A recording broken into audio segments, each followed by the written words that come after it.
Ashcroft, Science of Silence on XFM 104.9. I love that. Yes, correct. He's one of my favourite artists now. I just think, he's so, I don't know why he's not ballistic. He's got everything. He's like one of our best rock stars. I'm Ricky Gervais. Hello there. You're Steve Merchant. I am indeed. Karl Pilkington over there. Big day today. Really? Yeah, for Karl. He hasn't been looking forward to it. He's been whinging in the week. A couple of things. He thinks he's overworked. He thinks he's overworked here, and he's stressed, and he's got to do DIY. MTV are coming in, right, to give him the chance of his a lifetime to do just a little screen test, and he's going, well, I'm not going to look good, am I? They're not going to have a why. He said, well, I've got a round head, and I'll be wearing headphones. And, he's not made an effort. He thinks, oh, they'll put him off. He said, they won't even press record. He's got a spot on his head. I mean, you know, also... You're not looking forward to it. You're not excited about it. It's a great opportunity. Why is it a great opportunity? To get on MTV? No, but... It's money for old rope. Yeah, but look what's happened to people like, Jeremy Speake, whatever his name is, and all Jeremy Speake, yeah. Yeah, and, yeah, slightly different. Why is it? Well...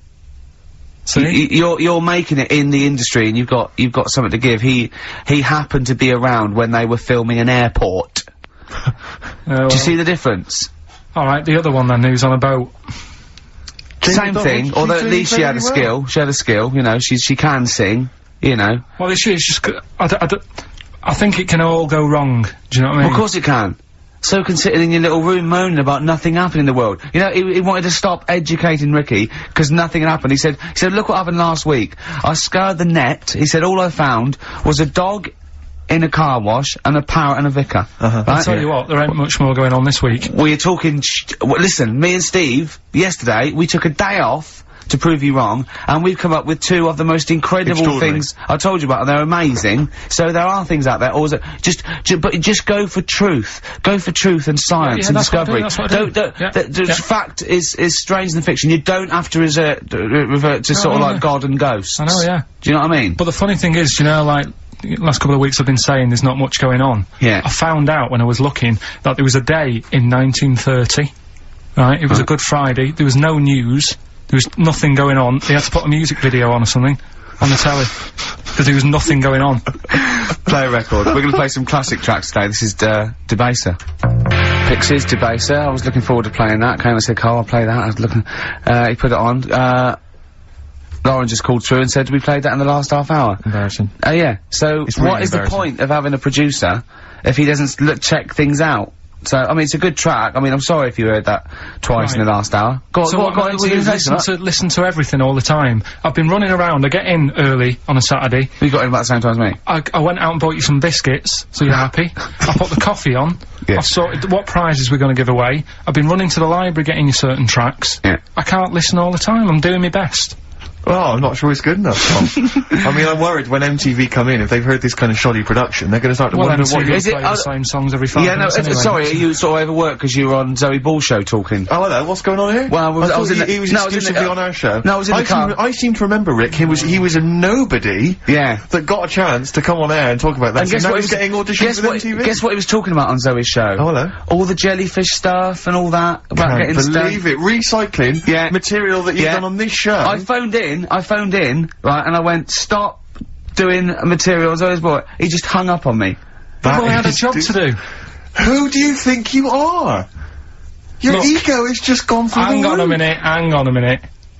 What? I had a job to do in the week. They asked me to drive the desk for Zoe, right? They didn't say talk. Zoe, if she talks to you, you can't just ignore her. Yes, you can. Well, you Who can't. is she? Who does she think she is? You made a promise to us, a pact, that you were our kind of monkey. Yeah. What can I do? If someone takes time off, I've got to do it. It's my job. Yeah, but you don't have to talk. Job. You don't have to use... You're the head of production. We've given you this special gig. This is like taking you out weekends. Yeah, exactly. You know, if we find out you're getting too much excitement in the week, we'll have to just calm it down. Get another little... Well, that's it now, anyway. It was only last week. you know, I feel like kind of solid. I feel betrayed. It's like you were having an affair behind our back. Yeah. And you rumbled it. He was doing all the stuff. He was doing all this like, oh yeah, jellyfish and this, jellyfish Yeah, because she was asking. And I thought it was a good way of promoting this show, actually. Oh, did you mention the show? Yeah, I did at some point. Did you? What did you say? I just said, more about that on Saturday afternoons. So you talked twice? I only heard you talk once, so you're talking all the time? Well, about 5 times in the week. In the full week. 5 times. Deary me. and one, it was just stuff. You could never be a monk, could you? Chatting away all the time. Right, what have we got? I play ball as well, to be honest. I feel ball's slightly responsible for it. Yeah. She can't find her own, you know, gibbon to get on the show. She can't find her own kind of, you know, loser, then don't start stealing ours. Outrageous. Well, coming up, right, maybe we'll get Fatboy Slim in. Indeed. Next. Yeah. Saturday, if you're listening, Slim. Yeah. Come in on the show. What's his name? Ernie or something? What's his name? Norman. Oh, yeah. Right. Ernie! Yeah. I don't know. That's great, Ernie Ball. Yeah. He wouldn't change his name. Ernie Cook, that's it, yeah. Right. That's great. Anyway, coming up today, we have got Educating Ricky. Right, Yeah. okay. Is this the last one? You've promised it might be. I believe there's a book out that might help me with this feature, so we'll see how it goes. I was thinking of new features in a week. I've got, what did they come up with? I wanted to do Celebrity Fact Club. Celebrity Fact Club. Alright. I've just got to get some celebrities in first, before we can kick that off, so maybe in the new year. Ball and Maybe Cook. Zoe Ball, yeah. Ball and Cook. Yeah, Start off. Maybe. Right, and I've also got, Cook and Ball stories.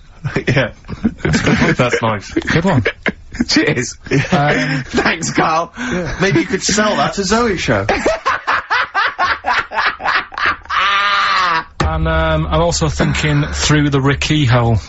Through the Ricky hole, okay. What's that? That's, I'm quite... No, you just got the title again, haven't you? Yeah. Okay, play record. So, Rockbusters coming up as well. Yeah. Right? Yeah. Wu-Tang Clan, Gravel Pit on XFM 104.9. We're playing some great music today. Yeah, Rick. I wonder if we should maybe, you know, it's getting towards Christmas, to think about others. Should we dedicate the show to all the people in the world who maybe are less privileged and less, fortunate than us? No.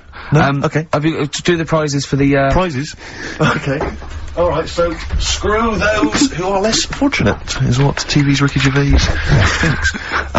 Rick, I know you're a big fan, of the likes of Bryan Adams, Robert Palmer, Alien Ant Farm, and, obviously, ZZ Top. Yeah. And so you'll be enjoying the best air guitar album in the world Brilliant. ever, Volume 2. Yeah, sure. Fantastic. Well, Volume 1 wasn't enough. There wasn't enough. Exactly. Again, we've seemed to be able to give one of these away every week. Are you just not sending these out? I mean, these are the same prizes we started this game with, I think, a couple of weeks back. Are you just not sending the prizes out? Yeah, but I want to give, like, more people a chance, because if one week they listen in and think, God, I wouldn't mind winning that. Sure. If you've got more copies of it, they'll go, well, I'll listen next week. Okay. Yeah? Brilliant. Yeah. So again, this is, one of those, the best songs you've heard on an advert ever albums. Mainly mobile phones? Mainly mobile phone adverts, yeah, although there is the, Smash Mouth one, which was used in the Ford Fiesta TV. Oh, yeah. Walking on the Sun or something. I forget what it was. The Smashing Pumpkins album that we've given away in the past again, obviously got a bulk order of those that can't shift them.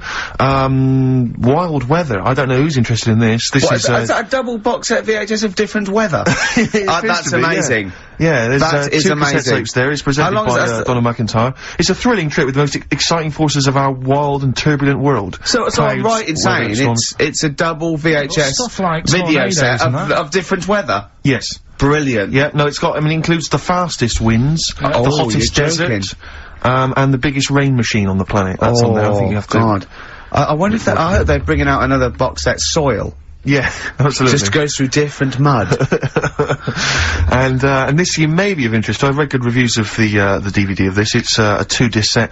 The Wicker Man, the classic right, 70s great film, but yeah. it's got a bunch of extras That in is there. actually quite a that's good actually film. worth having. I would probably throw the rest away. But the palm Wicker it Man, off get the someone on at DVD, Christmas. and it's quite very interesting. Yeah, but you'll enjoy that. So what this Rockbusters, is it?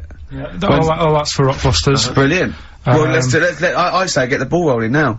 What, of Rockbusters? Yeah, get the ball I don't rolling. know, I mean, tease them, Rick. Don't sort of spunk all the good stuff early on. I mean, that's dynamite. You can say spunk, I can't. Go on. Well, we've got, actually, it's quite good moving it about, because we might have some new listeners here. Yeah. I wouldn't have thought so. Yeah. Not after last week. No.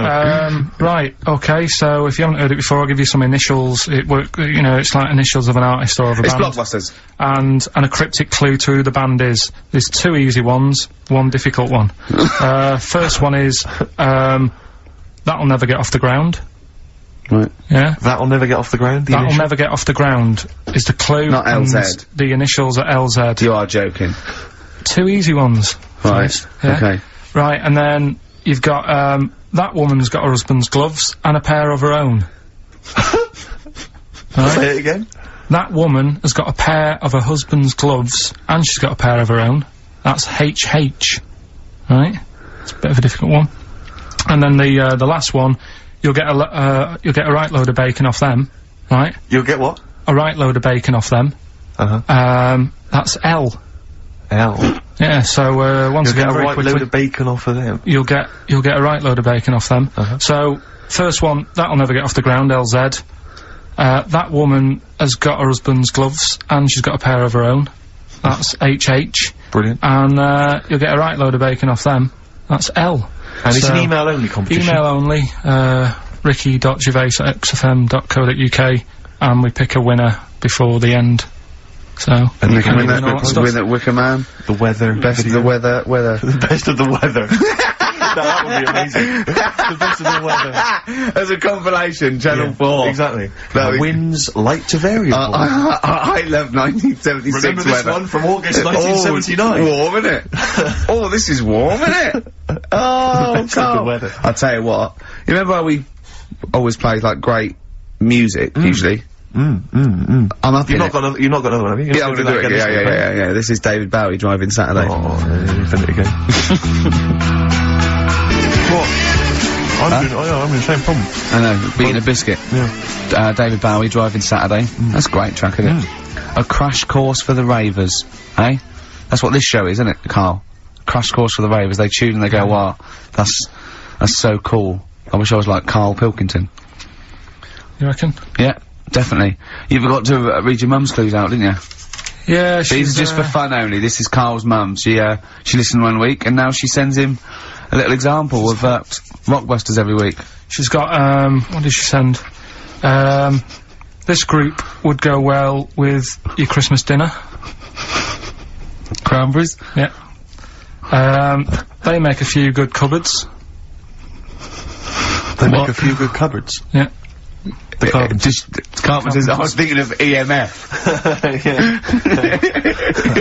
What else? I was thinking B&Q. The B&Qs. This group thinks of lots of things. This group thinks of lots of things. Yeah. Go on. Imagination.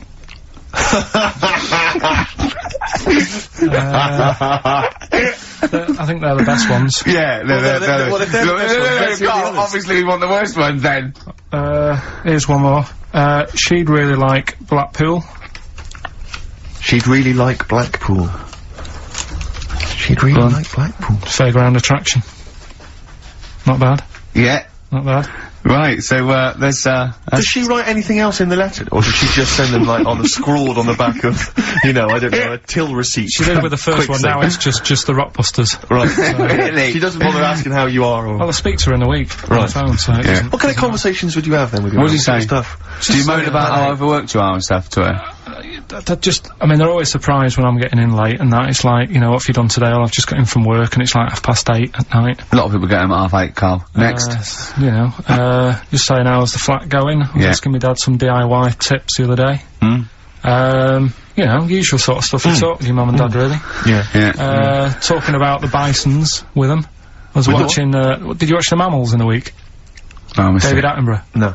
I was thinking, actually, right, all this MTV stuff, if there's one reason why I'd like to do it, is I was watching Attenborough, the Mammals programme. I reckon I could do something like that. Right. And just have like me, instead of Attenborough, like a young sort of fresh person, watching, like, certain animals and saying, do we need these? Do you know what I mean? Yeah. Oh, God! What's going to be death on Earth? Well, That's amazing! Do we need these? And, No, 'cause there's loads of and the stuff. audience at home would vote. Would there be some kind of telephone like a vote out system. Oh, The that- thing is like, it's something interesting that Attenborough was saying the other night on, Do we need these? on Jonathan Ross's show, on his telly show, right? He was saying, he said, you could take all the humans off the Earth and it would carry on. But take, like, some animals off it, mammals and that, you got problems on your hands. I thought that was quite interesting. Yeah. So it's like, the question is, do we need these? Is that part of the big thing? Right. Like jellyfish. Yeah. We've talked about jellyfish. Yeah. Yeah. So which mammals in particular were You talked about that on Zoe Ball show, haven't you? Hey? Which mammals, were you thinking we don't need when you watched the show the other night? Any in particular that you thought they don't need them? They're not of interest. Well, I like whales, but I don't know what they do. And okay. they're taking up quite a lot of room. Sure. But stuff like, Yeah. but like, jellyfish, I looked into because, Yeah, you know, well, I was I know you talking don't about them, and, they were saying they've got no eyes, no heart, they're something like 97% water, Yeah. they're blind, and they do about 33 miles a day. Right. So it's like, do we need them? Could we clear them out? Yeah. Yeah. What? A big net. That would be the programme. Right, we'll get rid of them. Next week, we'll be looking at, Rhinos. I think it's genius. Honestly, I think it's genius. And like going along sort of like picking up sea anemones and going and just lobbing them into the sea. well, what do you think about MTV doing that? And then I just, in between the bits, Play music videos? I play music related relates to to it. fish, so I could play like Fish, Yeah. that rock guy, or, the animals, Rock Lobster. yeah, or, what else could This I get could in run there? and run. What other songs have got animals in them? The Well, Monkeys, could play the Monkeys. Yeah, there's about 1 million, so let's not start this. No, Yeah, but, do you know what I mean? So do we need this? So MTV Carpet. flies you around the world And to the you- most incredible exotic locations. You sort of climb up a tree or whatever next to, I don't know what lives up a tree, some kind of rare parrot.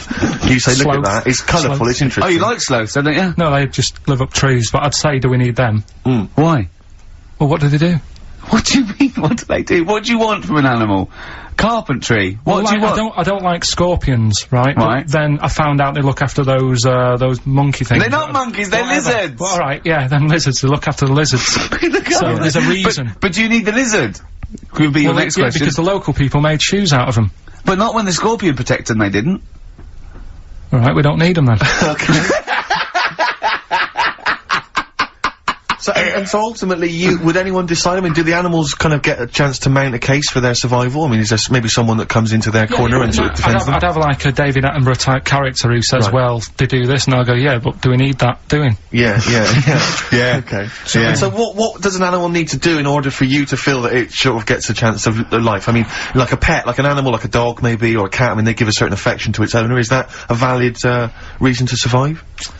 Not particularly for you. Not really. No, I've okay. been saying that though, blind people use dogs, so they are useful. So dogs are useful. Saint Farmers Bernards, use they often dogs. save people, don't they, in Yeah. snowy weather? Cats. I'd have to think about it. Okay. Keep the mice down. Yeah, but you got rent a kill. So Okay. what I'm saying is, something that will affect the world. Right. I think you'll find everything does. Except Karl. I'm not sure what effect he's having on the world. I tell you what though, Steve, right? Did you watch the mammals? I did see the mammals. They had bison on it. Right. The weirdest looking things you've ever seen. Yeah. They've really Again, you're on dangerous ground here, Carl. but they've really got it's like, decide what you want to look like. It's just a mismatch of stuff. It's got a really big airy head. Yeah. Unlike you. Sort of bald at the back. Right. Sort of It's like thinner. someone you went to school with. Was there two of them? Oh, brilliant.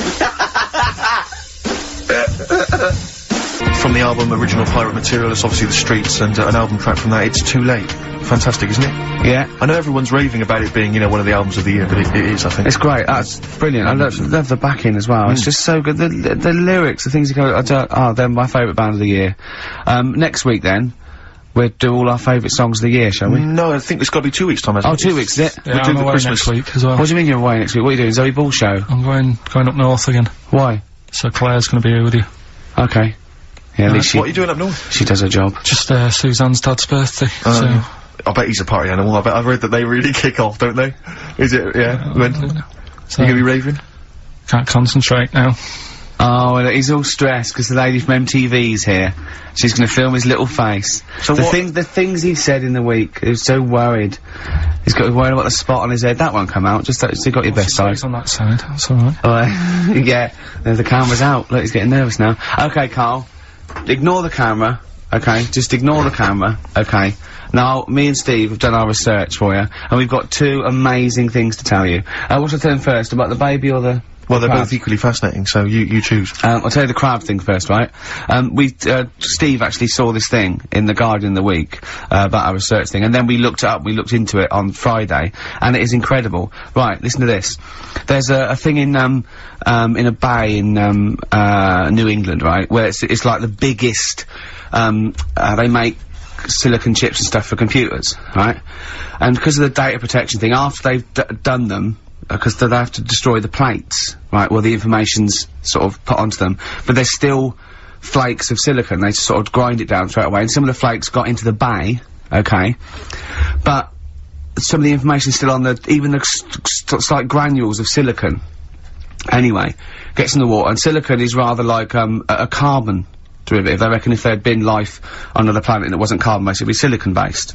Because that's simple sugars and it's just COH and that, and it can work with silicon, right? Anyway, the crabs have been taken up, it's in the water, and they looked out on the beach, and, over years, the crabs have started, sort of putting themselves in formations. Like, geometric format, and they couldn't work out why they were doing this. And, when they put them in the experiment, they sort of like chopped them up, and they found they'd taken on silicon. And it had sort of got into their brain, and they were downloading information. They picked up little things, because it's just chemical, you know, like, electrical impulses that got information off the silicon chip, and they were interfacing it. But, this is the amazing thing, one bloke sort of thought of this, and he thought, well, if it's a simple computer with a brain, if it's just a simple sort of electrical thing, then maybe there's sort of, you know, we could get it down. So what they did is they made a thing called a biointerface, and they put it into the crab's brain, just a really simple brain, so it's measured on Mangala, right? And it got impulses from it, and they were getting, like, computer, just flashes of, like, symbols and geometric things were on this screen to read the crab's brain, and it was stuff like, you know, fragments of a, what made them do this in the first place? Because they saw the crabs behaving differently. They were behaving differently to each other. They were just like, they were, you know, intelligent. And they were sort of solving problems and all this sort of stuff. Anyway, when they downloaded the thing, it was like there was some, they found one of the secretary's names where it had been on the silicon chip, where it was just like a flash of a computer screen. But the most amazing thing is, they downloaded a memory, right? It was like a snapshot where it had been burnt onto the retina of the crab, just a snapshot or something, and it was like a picture of the beach, like a couple of years ago, right? And they also did, incredible, it was like just a digital, black and white sort of thing, so they could see what the crab had seen. Amazing. Jeez. Amazing. So intelligent crabs. What are they doing with them now, then? Super brain. Well, they think, this is the upshot, they think they could use it as spy crabs, because they could get these crabs. Also, the other thing is, as generations went on, right, so they put a crab in the sea or something, right, lots of crabs in, and then as generations went on, a newborn crab, they downloaded the memory, and it had the memories of its great all together. It had every memory that any crab had been related to it beforehand. Because it passed it on, it just passed it on. So not even ones that had been eating the silicon stuff? Yeah. No, these are just like ones that have had kids? Yeah. And they've got, like... And they know so you'd know everything everything right the way back. So would that work if we ate silicon? Well, I suppose possibly. so. So what are they gonna... Well, they can use them for all sorts of things, though. I mean, that's what's incredible. I mean, I don't know how you train it particularly. I don't know, it'd be quite tricky to train, but I'm assuming if they can do it that way, then presumably they can give it like certain silicon information, which they can then plant in it, if you like, within its sort of food. Also, if you get them onto enemy beaches, you'd have like 1,000 digital cameras just sneaking around. If you get, like, you know, Osama bin Laden or someone just crawling around. They don't understand the information they've got. No, they don't know they're doing it. They just download them. So that's the thing. So it's not like you could torture them and they won't be able to sort of give you the information, because they wouldn't know what information they had, because they're just the first crab they downloaded, they just kept seeing the same picture of a big crab feeding it, which they... Really? Yeah. Wow. That's what, like its mother crab or something? Yeah. As it was memories of it as a child. But they're not in colour, presumably, No, because it's all in black and white. It's just a digital camera, because it's just, they don't see in black and white, so it's just like a, I don't know, I think it's burnt onto the retina or something. And, the only one that they kept were the ones they saw a lot of the time. Well, I mean, in a way, some of the educating Ricky I've got for you today is on the similar lines. Right. Oh, you've got to be impressed by that. You've got to be impressed by that. That's pretty good. I mean, I'm interested to see, you know, what they do with it. What they do with what the crab developments are. But yeah, no, that's pretty good. Yeah. But, I mean, amazing. Yeah. Amazing. Well, just digest that information, because that's not even the most impressive one we found. I think it is. I suppose it's pretty impressive, but the next one's maybe more shocking. Okay, right. But let's play a tune, and Ricky's got another extraordinary. Okay. The Cure, Love Song, classic, on XFM. So that's the crabs that you can download their memories. But what about other animals that are in the sea, in that same sea, eating the stuff? Have they tested them yet? I don't know. I think they just took it on because their biology, something to do with, I presume they could take up minerals and, you know, I don't know why. I don't know. But anyway, next one, it's just on horizons, a bodybuilder, yeah? This is freaky. Married another bodybuilder, Yeah. right, and they're pregnant. And, they had these tests, and the baby was very large, but it was causing it pain, right, in the thing, right? And after, it's almost bizarre, and like... Yeah, after the female woke up, pregnant, after 7 months, and the baby... It's walking around. No, it forced its way out of the vagina. Oh, no way. Yeah, it forced its way out. And it was, because it almost had, like, super strength, like... And it was pulling her along by the umbilical cord, and that, and it was a stone. Extraordinary. That's freaky. I mean, you talk about freaky stuff. That's made up. What? It wasn't pulling her along. Well, no, it was she could feel it. Exactly. And it was, do you know what I mean? Like, just went... and just sort of squeezed its way got out, because it was ready. Because all the hormones. Because it thought it was ready. Oh, God. Imagine that. Just waking up and finding that in the bottom of the bed. Freak out, wouldn't it? Because you'd think it was a nightmare initially. And it had hair and everything, didn't it? Yeah, because all the hormones there, like a hair, there was something in the week about, you know, you've got test tube babies and that now, haven't you? But they've managed to do it. I only caught half the story. I knew he'd be more impressed by the crabs than that. He doesn't care if it's human. No, I am. I'm telling you though, that, there was something, I only caught half the story because I was busy, but, there's something about babies being able to be born without having any people involved. Or something, it's like putting them in the oven or something, and it's like a cake. And after a certain amount of time, it's ready. I think you can buy those in Argos for kids at Christmas. Well, it's my first baby kit. Yeah. Yeah. Yeah. There's Play-Doh, I think, that they can buy. Yeah. So what do you think of that then? The baby one? Yeah. I prefer the crab one. Yeah. But the baby thing's pretty horrible. Yeah. So it was bigger than like the average. Both we made those up. Yeah, they're both rubbish. They're both I mean, bullshit. they are both rubbish. Despite the fact they're both rubbish. Yeah. They're interesting. We made those up. Both those stupid stories up. Yeah. Imagine downloading a crab's memories and seeing its mum feeding it as a child.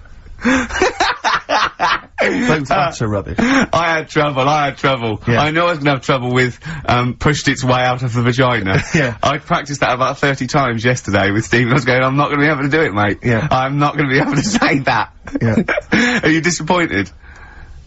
A little bit. I mean, the baby one's a bit sort of out there. Yeah. I wasn't really having that one. No. But the crab one, See, now, what's interesting, I think, is a useful experiment, Carl. I don't know what it's taught you about yourself. But would you say that that's revealed to you a certain thing? I don't know, maybe... that you're a bit gullible. I mean, you know, what I'm saying is maybe you shouldn't accept or swallow your hook, line and sinker everything you read on the web. Do you not think maybe a valuable lesson I feel bad, because I said to Steve, he won't be annoyed that we conned him, he'd be annoyed that they're actually not true. You'd love that crab thing to be true, wouldn't you? it wouldn't surprise me if it did happen one day. Sure. Yeah. So, and then he'd laugh. And it's, in the break, when I said about the crabs, you went, well, I'm keeping them then. Yeah. Yeah. Right, well, I know what you're getting at. with the educating Ricky, but, you know. Let's see. You've got, 3 titles. Yeah. That'll tease you with different stories. You take your pick and I teach you something. That did happen. That's a little bit of venom. Yeah, go on. First one is, don't rub it too hard, you'll get a rasher. I bet that's bacon related, knowing you. You've got enough is anus. Say that again. Enough is an anus. Enough is enough. Well, but it's changed to enough is an anus. Yeah. And Okay. you've got, Yeah. you've also got, will it be a bloke? Oh no. Will it like a bloke or a woman? What? Will it like a bloke or a woman? Will it? Yeah. Will it like a bloke or a woman? Wow. Yeah. So there you 3 stories. Okay. today. That sounds exciting. Okay, well, I'll have will it Well, we're like... going to play a record now, Rick, surely. Yeah, And, okay. and come back with... Sorry about the crowds and the big educated baby. Alright. It's a valuable lesson learned. I'll think of a title for him. Yeah, Oasis. The Hindu Times. Carl just did his little screen test down the lens, and he went to, said, just look at the camera. He went, right, do you want to know about MTV? She went, well, it might be VH1. He went, right. It did Rockbusters, then after the break, some Genesis. I'd dear. watch it. You didn't tell me she wanted all this. I thought you said, because I said you just bring your own camera in and we'll put it down on some tape and pass that on to her. Yeah. So now, I'm doing 2 jobs at once again. This is what I'm saying to you in the week. I'm juggling jobs all the time. I tell you. Right, come on then. How much do I get? He looked straight at the camera and said that. Right. So, 3 stories. Don't rub it too hard, you'll get a rasher. Enough is anus. And And we'll have that one then. that one. Yeah. Right, well, do you believe in palm reading and stuff? Yes. Sorry, yes. Yep. Yeah, of Yeah. course. Sorry, I forgot. Yes, of course we do. Right, well, there's a fella who, he used to do palm reading. Oh, yeah. But a lot of people, he found that when he went up to him in the street and said, do you want your palm reading? He was like, a lot of them were like, you know, oh, I've you know, I'm a bit ashamed of my nails and stuff because they're a labourer or they're a cleaner or something like that. I know a lot of labourers are slightly embarrassed by their nails. Yeah. No, but Yeah. so he If you found look that, at my bloody hands, Reg, well, that's that hod carrying. did I ever tell you that? Did I ever tell you that I got picked at school to make tea and serve biscuits to old people because I've got good nails? No, go on. Is there any more to the story? Well, that's about it. I mean, we used to do like, I think the head teacher must have been getting something, maybe getting his mam in there for free or something and sell people's up. So he offered the kids of the school, he said, right, all sit at your desk and put your hands on the table. And everyone did. And he walked past mine and he said, not bad, not bad. Yeah. And he said, you've got the afternoon off, you can go and serve biscuits and tea to the old people. What did you say? I said, alright then. Was good. that? Yeah. Good afternoon. But anyway, so these... Yeah, these- what did you do? He just sort of walked around and went, you alright, do you want bourbons or digest? I bet you get on with old people, wouldn't you? was alright. I'd love to see you, maybe Especially the senile ones. yeah, no, but I'd love to see you on VH1, just in a link. They just go, you know, they've just played, Robert Palmer, right? And it comes to you in a little park, and you just sit next to an old lady and go, alright? And you go, yeah, not too bad. You go, what do you think of London? Crap, innit? And she goes, yeah, it's awful, innit? And you just have a talk, and you go, alright, well, she doesn't like it. In excess. Yeah. That's what I'd like to see. I still think my idea is better. But, so what are you going for then? Oh, you've picked one, haven't you? Yeah, so this fella... So there's palmists going around the streets. Yeah, he's going round and there's a lot... Randomly trying to give they're palm readings. They're losing money. Hand Right. over fist. Yeah. Alright, so, they said, he's what he's done, he's reading people's, bottoms now. Sorry, whoa. You just, I didn't quite follow that. He was a palm reader. That wasn't making money. So now he's going up to people in the street and saying, can I see your arse? Basically, yeah. So from being a palmist to an arsonist.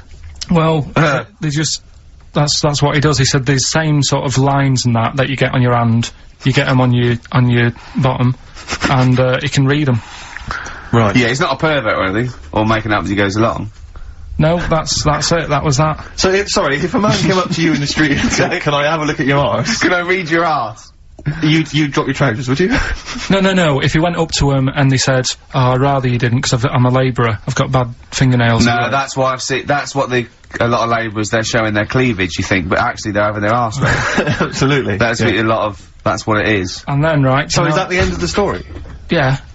But then because... That's it. Educating Ricky is there's a bloke who reads arses. No, but You're then, a mentalist. But no, but what are you talking about? But then, do you know, like, now and again I come up with a little jokey line. Thought I'd make an effort today for VH1 or MTV. Yeah. Little line there. Don't worry, it won't last. It might just be a splash in the pan. Okay. Phil Collins next. Yes, let's play some Phil. Let's play some Phil. Oh, this is the best show. I mean, off air, obviously. I'm sure people at home aren't enjoying it as much as we are, but Karl is continuing his, what do they call this? A screen test. Yeah, that was let down by Radiohead. Karl, what are you thinking? What are you thinking? I just think it's not right, really, is it? I'm trying to do a job whilst trying to get another job. Yeah, but a lot of your presenters are on MTV now.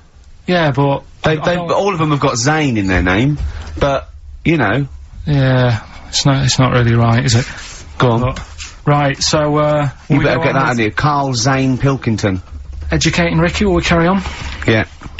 Right, you've got left. Don't rub it too hard, you'll get a rasher. And will it like fellas or will it like women? Well, you said wool before. Yeah, will it. Go on then, I've wool it. Right, now this is similar to the one you were talking about before, right? They found out that, Scientists. Oh, yeah. I've found out... 17th century? That, like now, 1 in 10 rams are gay. 1 in 10 rams are gay? Yeah. Yeah. So that was like, wool it. That's how I could get that in. They got a load of gay and straight rams. Right. They worked out which were which first. They said, right, that bunch there is a gay bunch. They looked better, they just had more pride in their appearance. And the other ones, you know, the straight ones, and then they gave them to this scientist and said, right, go on, do what you gotta do. And they took the brains out of all of them. Just to check.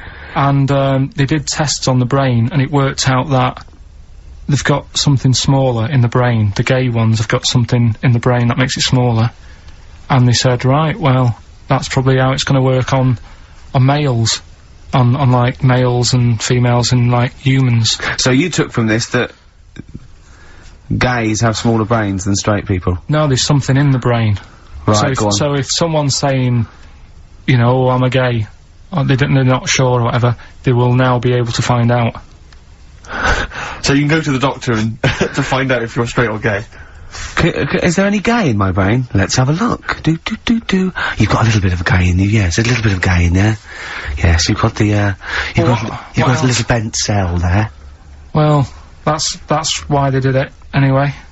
I don't understand how they could differentiate which were straight and which were gay to begin with, before they then gave it to the scientist. Wasn't that what the scientist figured out? Well, how could they tell? There's one theory that it's genetically determined. There is one. There is a theory that's genetically determined, but I don't think it's as easy as pulling a sheep's brain apart and finding a little pink sort of like blob in there and going, right, we've taken the guy out, now he's gonna go and shag some ewes.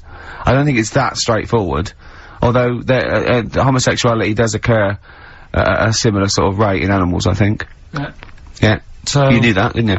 So that's that one. I mean, I just like the idea of the farmer figuring out which is straight and gay. Well, that one's wearing quite a camp-looking neckerchief. So I'm thinking maybe he's gay. Is that? Yeah. I love the fact they can. Okay. That one's a big fan of Sophie Ellis-Bextor.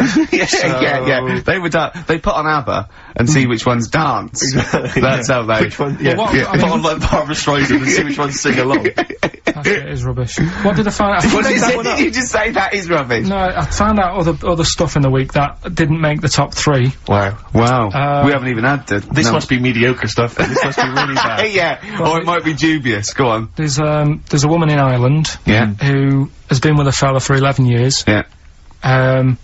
She always saying to him, you know, when are we going to get married and that? And he's like, oh, we don't need to. You know, we're happy and that. Do you know, like I am with Suzanne, it's like, there's no point, really. Unless you have a kid, I don't think you need to, do you? Right. So, he was like, we'll do it in time and all that. Anyway, he comes home from work one day. He says, oh, go on then, we'll get married. She was so shocked, her hair fell out. Oh, did you get that? Wow. So... That's extraordinary. And what did he say? Oh, I'm not marrying you, Baldy. Yeah. Well, She was so shocked her hair fell out. Yeah. I love the idea of it just going to the ground. Fell out, yeah. Yeah. Yeah, what else? Right, that's didn't make rubbish. it. That That's didn't make the rubbish. list. That's rubbish. that That's didn't rubbish. make it. Next. You've also got, It's weird, isn't it, Rick, that the stories that we made up are more plausible than the facts he's actually giving I think we us. tried too hard. I think we tried to. That's what he's willing to believe. He's willing to believe that a woman's hair fell out when her husband came out saying, let's get married then. Oh, you old romantic. well, yeah, then, here's a good one. Go on then. Right, in Dubai, this woman went to Dubai for a holiday. And, she was over there, and apparently in the markets, Bitten by a spider? they sell lizards. Oh, go on. Right, just like for people to buy. So she buys one, not knowing that you're not really meant to take him out of the country. Sure. Puts it in a bag. Yeah. As you do. What have you? And, then she gets to the airport when she's going home, she's thinking, I can't really leave it in my bag. Yeah. So, she puts it on her head. On her head? Wears it as a hat. She wore the lizard as a hat? Yeah. People on the plane were just like, yeah, everything's fine, you know, they're doing the cross-checks and that. Yeah. Have you got your seatbelt on? Yeah. There's a woman great. there with a lizard hat. Everything's going well. She gets off the plane at Manchester Airport. Lizard sticks its tongue out. Yeah. The air hostess says, what are you doing with that? She goes, I've had it. Lizard said, I just found her in Dubai. They said, I've had this with me all journey. And they said, well, you shouldn't have done. And they took it off her. Yeah, I think that is true, actually. Yeah. Yeah. So what about that? Yeah, good, yeah. Yeah. That educated me. Right, what, any more? Well, what's that taught you? That's taught you, you know, be careful when smuggling lizards back as some kind of hat. Yeah, just say, lizard, keep your tongue in, you twat. Not at the customs officer! Yeah. And, what else have we got? Anyone didn't quite make it? Anything to declare? I've got a lizard on my head. We've got an old saying one if you want that. Go on then. Are these ones, sorry, are these ones that didn't make the list?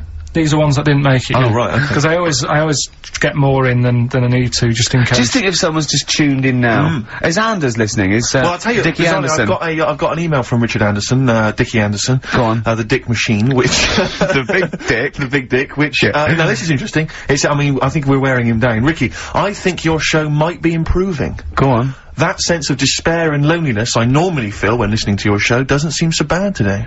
He's desensitised to it. Yeah, exactly. Always given up. Him down. Always just given up. Yeah. I mean, you listen to this long enough and your standards will drop. Let's play a tune, let's come back with some more Carl's, I don't want to use the word facts. No, he's got more screen testing now, the camera's ready for you. Yeah. Feeder. Just around Feeder. That's my favourite Feeder track ever.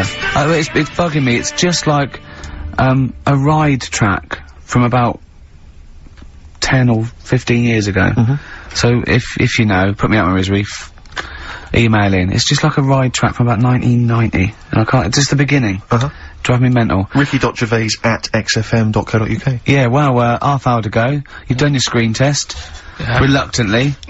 I think you had such the wrong attitude. Well, it doesn't matter, does it? If I've told you before, if things are meant to be, right, they'll happen. That's how I've got through my life, right? I'm 29 now. Yeah. Never 30, ain't you? Well, yeah, 30, but the camera's still on. Right, so... and everything I've done in my life, I've never sort of planned it. Do you know Is that what I mean? how you stormed through your exams? Well, your GCSEs? look at the school play doing Little Donkey. I wasn't planning that day to do the drums. It just, on the night, I couldn't help myself. And you stole the show. What happened? What do you mean? When you know, when all the kids were playing Little Donkey, I wasn't meant to be doing my drum set in that track. I was only meant to, I think I was doing the We Three Kings or something. But when they started doing it, the tune, I couldn't help myself with the drumstick, just like tapping away. Right. At the drum. Yeah. And then when it came on, I was like, oh, and I started doing it, and like the teacher looked over at me, and I was like, oh, I shouldn't be doing this, but she sort of gave me the nod as if to say, it's alright, carry on, it's sounding good. Then after it, she went, you know, they love that, you can do that again tomorrow night. Yeah. So I got like an extra part in the play and that. Yeah. That wasn't so planned. you were doing the drum part to We Three Kings over Little Donkey? Yeah. That's weird, that is like Fatboy Slim or something, isn't it, when they mix up? Yeah. Or Moby. Still mashing it up at the age of what, 8? Yeah. And that's what I'm saying. And is that when someone was filming it and you could hear your dad on the camcorder going, he looks like a twat? That's the one, yeah. Oh. And that's why I don't want to be on the telly, because I'll always have my dad's sort of echoing voice just saying, he shouldn't be on there, he looks like a That's it. So that's why I'm a bit sort of nervous about this today. Really? You think it's sort of quite Freudian in a way, sort of? Yeah. Your attitude is que sera, sera. Well, plus I haven't got the look. I'm not pretending, right, that I should be on the telly. What's wrong with your look for VH1? It's not right. It's not right. Jono was on VH1. Was he? Yes. So I'm going up against Jono. No. So He's gone now, he's moved on. yeah, there you go. You see, another one who they gave a chance to, Yeah. and then he was like, you know, yeah, I can do that. He's built up, right? They built him up. You can do that as a job, and then they knocked him down, and he probably started eating. Well, I don't think you can knock Jono down. He started And eating! look at him now. Yeah. Right, Oh. so that's what I'm saying. So if it's meant to be, right, whoever's gonna watch this tape, you know, thanks for the offer and that, but, you know, time will tell. Very wise. So, Yeah. there you go. And I tell you what, actually, Go on. right, it's a bit funny, because we're looking on the web in a week at different sayings, and, do you know the saying? A round head does not an MTV presenter No. make. Yeah, no, what's that saying? Spark in the pan or something? Eh? Flash in the pan? Flash in the pan? Yeah. You know that saying? Yeah. That's a bit like what could happen to me, innit? Do you know what I mean? There I am trying to do my normal job, right? And then you bring me in here on a Saturday, next thing everyone's after me. Yeah. And then it doesn't work out, and Yeah. I'm dropped. Yeah. And that saying flash in a pan, do you know how it came about? No. Do you know like how years ago they used to dig for gold? Gold. Yeah. Yeah. And they had like a little pan, Yeah. and they'd put the soil in, and they'd rub the soil. Yeah, and it's shone in the sun. Now and again, it shone in the sun, and they get all excited, and we're like, oh, brilliant, some gold. And then they realised it was just the sun flashing in the pan. Yeah. And that's, do you know what I mean? Yeah. Yeah. So again, that's a bit weird how I saw that saying in the week. Almost Yeah. like a little thing saying, don't be getting carried away. Omen? So, well, makes you wonder. But anyway. Not really. So, tell you, things that make you wonder, you saw Darren Brown, what did he do?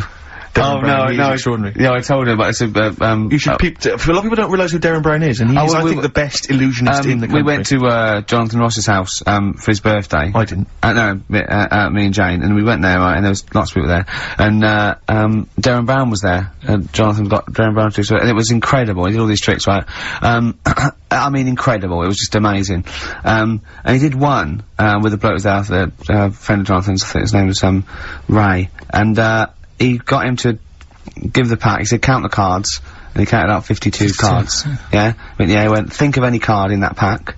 He didn't touch it yet. He's counted 52. It was in his hand. He said, think of any card. He said, what was it? He said, 3 of spades or something. He went, find it in the pack. Couldn't find it. He said, count the cards. There was 51. Right, and he couldn't find the card, and he had no idea. And we forgot about it. He went, oh, it's gone wrong, and he forgot about it. And he kept, 3 minutes going, I wonder where that card is, and he kept looking at it, went, I found out that about a week ago, Ray went into hospital with an appendicitis. Yeah? And the surgeon, so there was something crumpled up, there was a thing, and it was a card. It was the card that was in his thing causing appendicitis, and when he came out of surgery, there was a card from Darren Brown saying, was that your card? That's amazing, don't you think? I mean, that's like incredible. Thing and what, and then a crab went, I know what it is. It's a 5 of spades. It's another wind-up. Yeah. Yeah, well, see, I'm not going to believe anything anymore. But that's so if I ever, You've learned a lesson! yeah, but say if all this goes wrong now, right? Cry Wolf and all that. Yeah. Imagine I get dropped by MTV. You haven't been asked yet. Yeah, well, whatever. Right, they short on firemen because they're always going on strike. I answer the phone, it's you saying my house is on fire. I don't know what you're talking about now, Sorry, Carl. I don't know what he's talking about. Hang on, I think somewhere along the line there, Carl has been recruited by the fire brigade. Did you leave that bit out in the fireman. story? Start again. Yeah, right. that's what I'm right, saying. because I just wound you up about crabs, babies pushing their way out of vaginas, Yeah. and Darren Brown causing offence. Right, yeah. Little, what's the saying about, Little acorns don't gather any grounds. Crying wolf. You Yeah. can take a fish to water and you can't make it swim. Do you know that saying? You can lead a horse to water, but you can't make it drink. Do you know why? Because its neck's too long. No. What? It's got an awkward neck. I don't know. That's correct. That is correct. Right, anyway, we've still got to come. Right, It's Carl. been bad today. I'm going to apologise to people listening today, because Your mind's not I been haven't been focused, focused. Do you know, have you heard the thing that Rolling Stone gathers no moss? You Yeah. aware of that? Yeah. Do you know what that's from? Where it's from? In Woodstock, right, the band used to go out and get this sort of like moss that used to grow there, and it was sort of like slightly hallucinogenic, right? And they used to come back, and they used to all go out, everyone was out there, mamas and papas were doing it, the Doors, they all came back. But Mick Jagger and Keith Richards would never do it. But they'd smoke other people's. Yeah. A Rolling Stone never gathers his own moss. That was what seriously, Carl! Right, that's so the we've truth. still got to come. Rockbusters. Have you heard the saying, a fish in time saves 9? The clues were... Have you heard that? That'll never get off the ground. LZ. You've got... Have you heard that saying, out of the frying pan into the saucepan? You've also got... Carl. I'm trying to hold it together now. Well, yeah, no, we're trying to teach you something, Carl. Yeah, but you're not. Why? Because at least my stuff that I tell you, if you went into a pub and told someone... What? There was a blind girl, she hit her head, she could see. What's that? Well, just don't get down if your eyes are bad. Right, we've... No, go round headbutting things. Playing a song. Oh, Carl, come on. The Undertones, Teenage Kicks, that's one of the tracks on the best air guitar album in the world ever, Volume 2, which is one of the prizes on today's Rockbusters. And John Peel's favourite track ever. John Peel's favourite song of all time. And, so Carl, have you got the answers for Rockbusters this week? Yeah, we have, yeah. We've got, the first clue. You're upset, So Carl. miserable. I'm a bit fed up today. The weather's... I knew when I was walking in today, though, that I'd be But that video, there's lots of weather on that video, so they can, whoever wins this can go home and see sort of the weather you were talking about. the first one was, That'll Never Get Off the Ground. LZ. Yeah. The answer there was Led Zeppelin. So easy. Yeah, but I said that's here. There's always two easy ones and a difficult one. Go on. The third one was, You'll Get a Load of Bacon Off Them. Go on. That was L. Long Pigs. Right. Yeah. And then the second one was, That Woman's Got Her Husband's Gloves and a Pair of Her Own. Yeah. HH. Yeah. Yeah. That was Erman's Hermits. So that's the three answers. I'm sure Well, I'd we've got like a to winner. give the prize this week. Herman's Hermits. There's a lot of... Herman's Hermits. That is genius, Carl. That is genius. Oh, Herman's Hermits. So, There's so many people who are worthy of the prizes, obviously. Herman's Hermits. I'd quite like to give the prize this week to, Tom McGibbon. Just because I like his name. I don't know if I've pronounced that right, but Tom McGibbon. Yeah. I'd like to give that to No, him. you shouldn't laugh at Because he someone's lives name. in, he also lives in Bloxhall Road. I don't know why I find that. Tom McGibbon of Bloxhall Road. I don't know why. Well, you've made a mockery of, made a monkey out of the man. For old Gibbo. Yeah. that's it. And he's asking that he's got a question there. What? Can Carl get rid of slugs? I don't know what that means. I'm almost certain he can. So well done to, if he's been listening, if he was listening a few months ago, he would have known how to. Go on. Because I told you what slugs like. What? Getting in letterboxes. How does that get rid of them? Put some stamps in your garden. They like, they like stamp glue. So, Yeah, that's and what you are. how does that get rid of them? They keep coming back, won't they? Then he goes, I can't believe it, we'd have to climb those boxes now, there's a fella leaving stamps just out give it a for us. go. You've won some prizes and I've sorted your problem No, out. how does that get rid of slugs? Leaving stamps out for them, their favourite food. Because It's like planting a load of lettuces, they love that. well, it depends where he's got them. I thought he meant he's got them in his house. Okay. So, Oh, to put stamps on the outside, they go, there's loads of stamps out here, lads, let's leave this house. right, so... Let's get out of this house. We've got one more... Go on. Educating Ricky to... Go on and quick then, and I need educating. Right, don't rub it too hard, you'll get a rasher. How was he gonna outwit Darren Brown? You said something in the break. Oh, I have to say, yeah, Darren Brown, who, we bumped into as well, and he did this incredible trick where he puts £40 down on the table. He says, I can tell you which hand you've got a £1 coin in, let's say 5 times out of 5, you know, so I have a £1 coin in one hand, I put it behind my back, I bring my hands out, and he can tell me every single time which hand it's in by asking questions, by doing various Well, he things. doesn't ask it, he just goes, no, you might put it in that one, you might do the same again, but then you're an intelligent person, you're probably not, he goes, so it's in that one, and he does it every time, and he five, gets it's it every time. incredible. It's absolutely majestic. And I mentioned this to Carl. Yeah. And, well, Carl, you tell me how you think you could outwit Darren Brown. Because your dad used to do this trick, you told me. My dad used to play this. Yeah. How old were you? Dunno, probably about 10. So you probably weren't as sharp as you were now then. So he used to play it, and the way of telling what hand he's got it in, his hand looks bigger. So that's all you've got to do. That's how he did it then! That's So how to catch Darren out, to catch It was a bit Darren out, different because he did it with golf balls, but to catch Darren out, Carl told me, Rick, He did it with a spud! to catch Darren out, Yeah. the hand which hasn't got the coin in just make it slightly bigger. Just make it, like, extend it slightly so it's slightly larger, and that'll catch Darren out. He'll never be able to stop That's how he did it. Or, just put a pound in each hand. Okay. And wind him up. Just go, no, you're wrong. You are brilliant, Carl. Yeah. Do this one. Did your dad used to do the one where he takes your nose off of your face and puts it between his fingers? Did you keep going to the doctor? Yeah. Yeah, go on. Right. You know how that's done? You know he's not actually taking your nose It's his off. thumb. Go It on. is his thumb. Last one. Yeah. Don't rub it too hard, you'll get a rasher. It's been a mess today. What do you mean it's been a mess? It's been a mess. What has? This. What? The show? Yeah. How has it been any worse? It's just all over the place. There's no sort of, it's not tight like it normally is. And she'll be going away with this, thinking that's what the show would be like. She listens on to the MTV. show. She knows it's a shambles every week. Go on. Well, don't rub it too hard, you'll get a rasher. Yeah. Do you know the saying, ham it up? Yeah, go on, yeah. Right, well, do you know what it means? Well, it means to overact. Right. Well, years ago, with actors in musicals and stuff, the actors used to look pretty ill on the stage because they didn't have proper makeup and that. Right. Right. So, what they used to do, to make themselves look Rub their face in pigs? well, they got bacon, rubbed it on the face, and it made the face a bit sticky because of all the, like, you know, the pig fat and bit of lard and stuff like that. And then they'd go and get some bricks.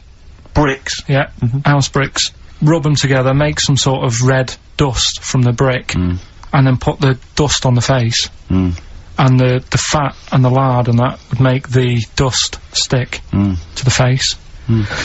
And they'd look well under the lights. And that's where they're They'd saying... smell great as well. Yeah, well... Lovely. Everyone likes the smell of bacon. No, but, so that's the old, ham it up, that's where like that that. comes from. You know, if it's true, I've no reason to think that it's not. So that's your third Educating Ricky today. So, what have you learned? Nothing. Absolutely sod all. You've got your hamming it up. Yeah. Rams are gay. They know which ones are gay now. Now! And, At last, thank God. the fella who can hand read, an arse. If you missed the rest of the show, what are you gonna make of that? Have you just tuned in? You are a maniac, Carl. So- And you've had your screen test. I reckon we'll be seeing you on MTV or VH1 in the near future. How much is it? How much? I mean, she can't answer. What do you reckon I'll get? Because you see, the annoying thing is, I've just bought a flat in London, Yeah. in central London. Yeah. MTV's in Camden. Yeah. I wouldn't have bought in central London if I'd have known I'd had to go there. That was to make my life easier so I could walk to work. So now I've got to go out of my way. So I need to cover that. To be truthful, I'm not sure that the MTV gig is a certainty. Yet. She's pretending she's not sure, but she can't wait to sign me up. Yeah. I reckon you maybe start off with a few little interstitials, just like, you know, what do you think make of that, or Carl says, and, you know, a few of them. I reckon you'll make a few grand. Why has it got to be music? Doesn't Why have to can't it be? I think that idea on the animals is good. I can do film stuff. I can talk about films. Elephant Man. Love that. Go on then, do a film review, quickly. Right, well today on, film review, we're doing, classic films, and today we're looking at, Elephant Man, John Merrick, one of his better pieces of work. It's a sad film. I've never really been able to watch it all the way through. Sorry, John Merrick's better piece of work was him being the Elephant Man, played by John Hurt. Yeah. Go on then. Sad film, when I was younger. Tell us a bit about it. What is it about? Who's John Merrick? It's about a fella who's got a funny head. Right, tell us this. And, you know, he lives in, I think he lives in London, in like about the 1930s or something like that.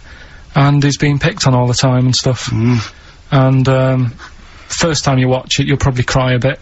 And then the second time you watch it, you're just sort of thinking, God, that would be bad. Sort of having a head like that being picked on all the time. Then the third time you watch it, you might think, you know, oh, how does he get his jumper on? Then, dunno, probably bored of it the fourth time. but it's well worth watching, so, Elephant Man, Brilliant. yeah, see it. Brilliant. I think if you want to get on TV, Carl, you'd be better as the subject of maybe like an omnibus documentary. Living with Carl. Or Or maybe one of those appeals in Comic Relief. It doesn't all go to the people abroad, you know. There's some people in this country that need our help. See you later. What is it? That's the Libertines, Time for Heroes. Oh, yeah. So, Carl, what a great day. Carl, he's done his, screen test. That's going back to, MTV now, to the big wigs to have a look at. Should mention wigs. We've had, Rockbusters. We've had, Educating Ricky. We had Educating Carl. Yeah. Yeah. And, Claire here next week, so... Yeah. But you'll be back for the big Christmas spectacular. Yeah, and that's that. I've not been happy today. Go on, why? If someone's listened for the first time today, it is normally better than this. It's not. No, it is. It is. I don't think it is. So, No. so I really don't think it is. So that's that then. So I'll see you in 2 weeks. 2 weeks, yeah. Alright, enjoy yourself. Cheers. Best of luck with MTV. Alright, I'll see you later. Okay. See ya. Cheers. Eminem. Lose Yourself on XFM 104.9. I'm Ricky Gervais, with me Steve Merchant. Hello there. But not Karl Pilkington. No, Carl, no. He's gone back to Manchester, innit? It's better than London. Yeah. You don't know it. Manchester's better than London. Instead, Claire Sturgis. Claire Sturgis, round of applause for Claire, Yeah, thanks, the yeah. posses, Yeah, he's coming there in sort of the camouflage gear, and is that quite trendy? Is that what the kids are wearing it's funny. Someone actually mentioned Or that are this you on morning. manoeuvres? Yeah, I am exactly. actually, taking time out this morning from what I normally do. Sure. I missed the, second half, talking like that, of Celebrity, boot camp. I don't know what that Coolio. is. Is it? The fella from, Milli Vanilli. What, the one that's not dead? Eh? No, the one that killed himself, Sure. Steve. Okay. No, I just want to clarify for people. A lot of people don't realise that one of them is dead. Right. I thought it was important to mention it. Actually, yeah, I didn't know. I'll be honest with you, I hadn't thought it through. No. It was a piece of interesting Milli Vanilli trivia that I had, and I wanted to slip it in. It wasn't really trivia, because it was a question. You went, what? The one who's not What I'm dead. saying, because I could have found a more tactful way of bringing up the death of one of Milli Vanilli, because I think there's a lot of people out there now upset, maybe Claire Actually, didn't realise. people who didn't know. That's quite a shock. I didn't see, I mean, I should have sat people Who down. who died? Vanilli or Millie? I think it was Millie. No, Alright, it's okay. Vanilli. What? Is it, I don't know, No, but which I one. didn't know. that I'm guessing. is- Actually, I'm guessing. What? Wait, no, I'm about not that? confusing Milli Vanilli and Scritti Politti, have I? Because, I mean, that is a danger. Oh no, you're thinking of the fellow out of Grumple Palumple. He was amazing. He was amazing. This is a great shame that he talked Grumple himself. Palumple, they're not around us. Anyway, cool, we've got some great tunes lined up. We're gonna play today, our favourite singles It's of the year. favourite tunes, some of which Tune- didn't yeah. quite make it as singles maybe, but tunes of the year, because obviously Christmas very soon and we'll be away for a short time. I and, think next week we'll be doing our favourite Christmas songs of all time. yeah, I'm worried we're not going to fill 2 hours with that. I mean, how many times can you play Shakin' Stevens before, Fairy Tale of New York. yeah, exactly. I mean, There that's it the is only again. one, isn't it, really? That's the best one. That's the best Christmas That one's song good, ever. but obviously there's Joni Mitchell's The River, that starts with a kind of Christmassy Beautiful, feel. beautiful. I don't think if there's anything else, not great deal. The So Waitresses, this Christmas wrapping. is that one? Is that Favourite brilliant? of mine. Is that good? Yeah, So this is Christmas. John Lennon. Paul McCartney came out with Simply Having a Wonderful Christmas Time. Christmas time, yeah, exactly. Yeah, Yeah, but yeah. so John's was Happy Christmas War is over. Yeah. Yeah. Of course it wasn't, but, Hey, optimistic. but I mean, at least he wanted No, to be. he was dreaming of it. He was dreaming of it. Yeah. That's, I mean, and bless him. And to show how much I don't. he hated John Lennon's war. dead as well. I don't know if anyone's. Yeah, no, they do. Oh, yeah, do that's that. just another bit of I rock and roll like trivia.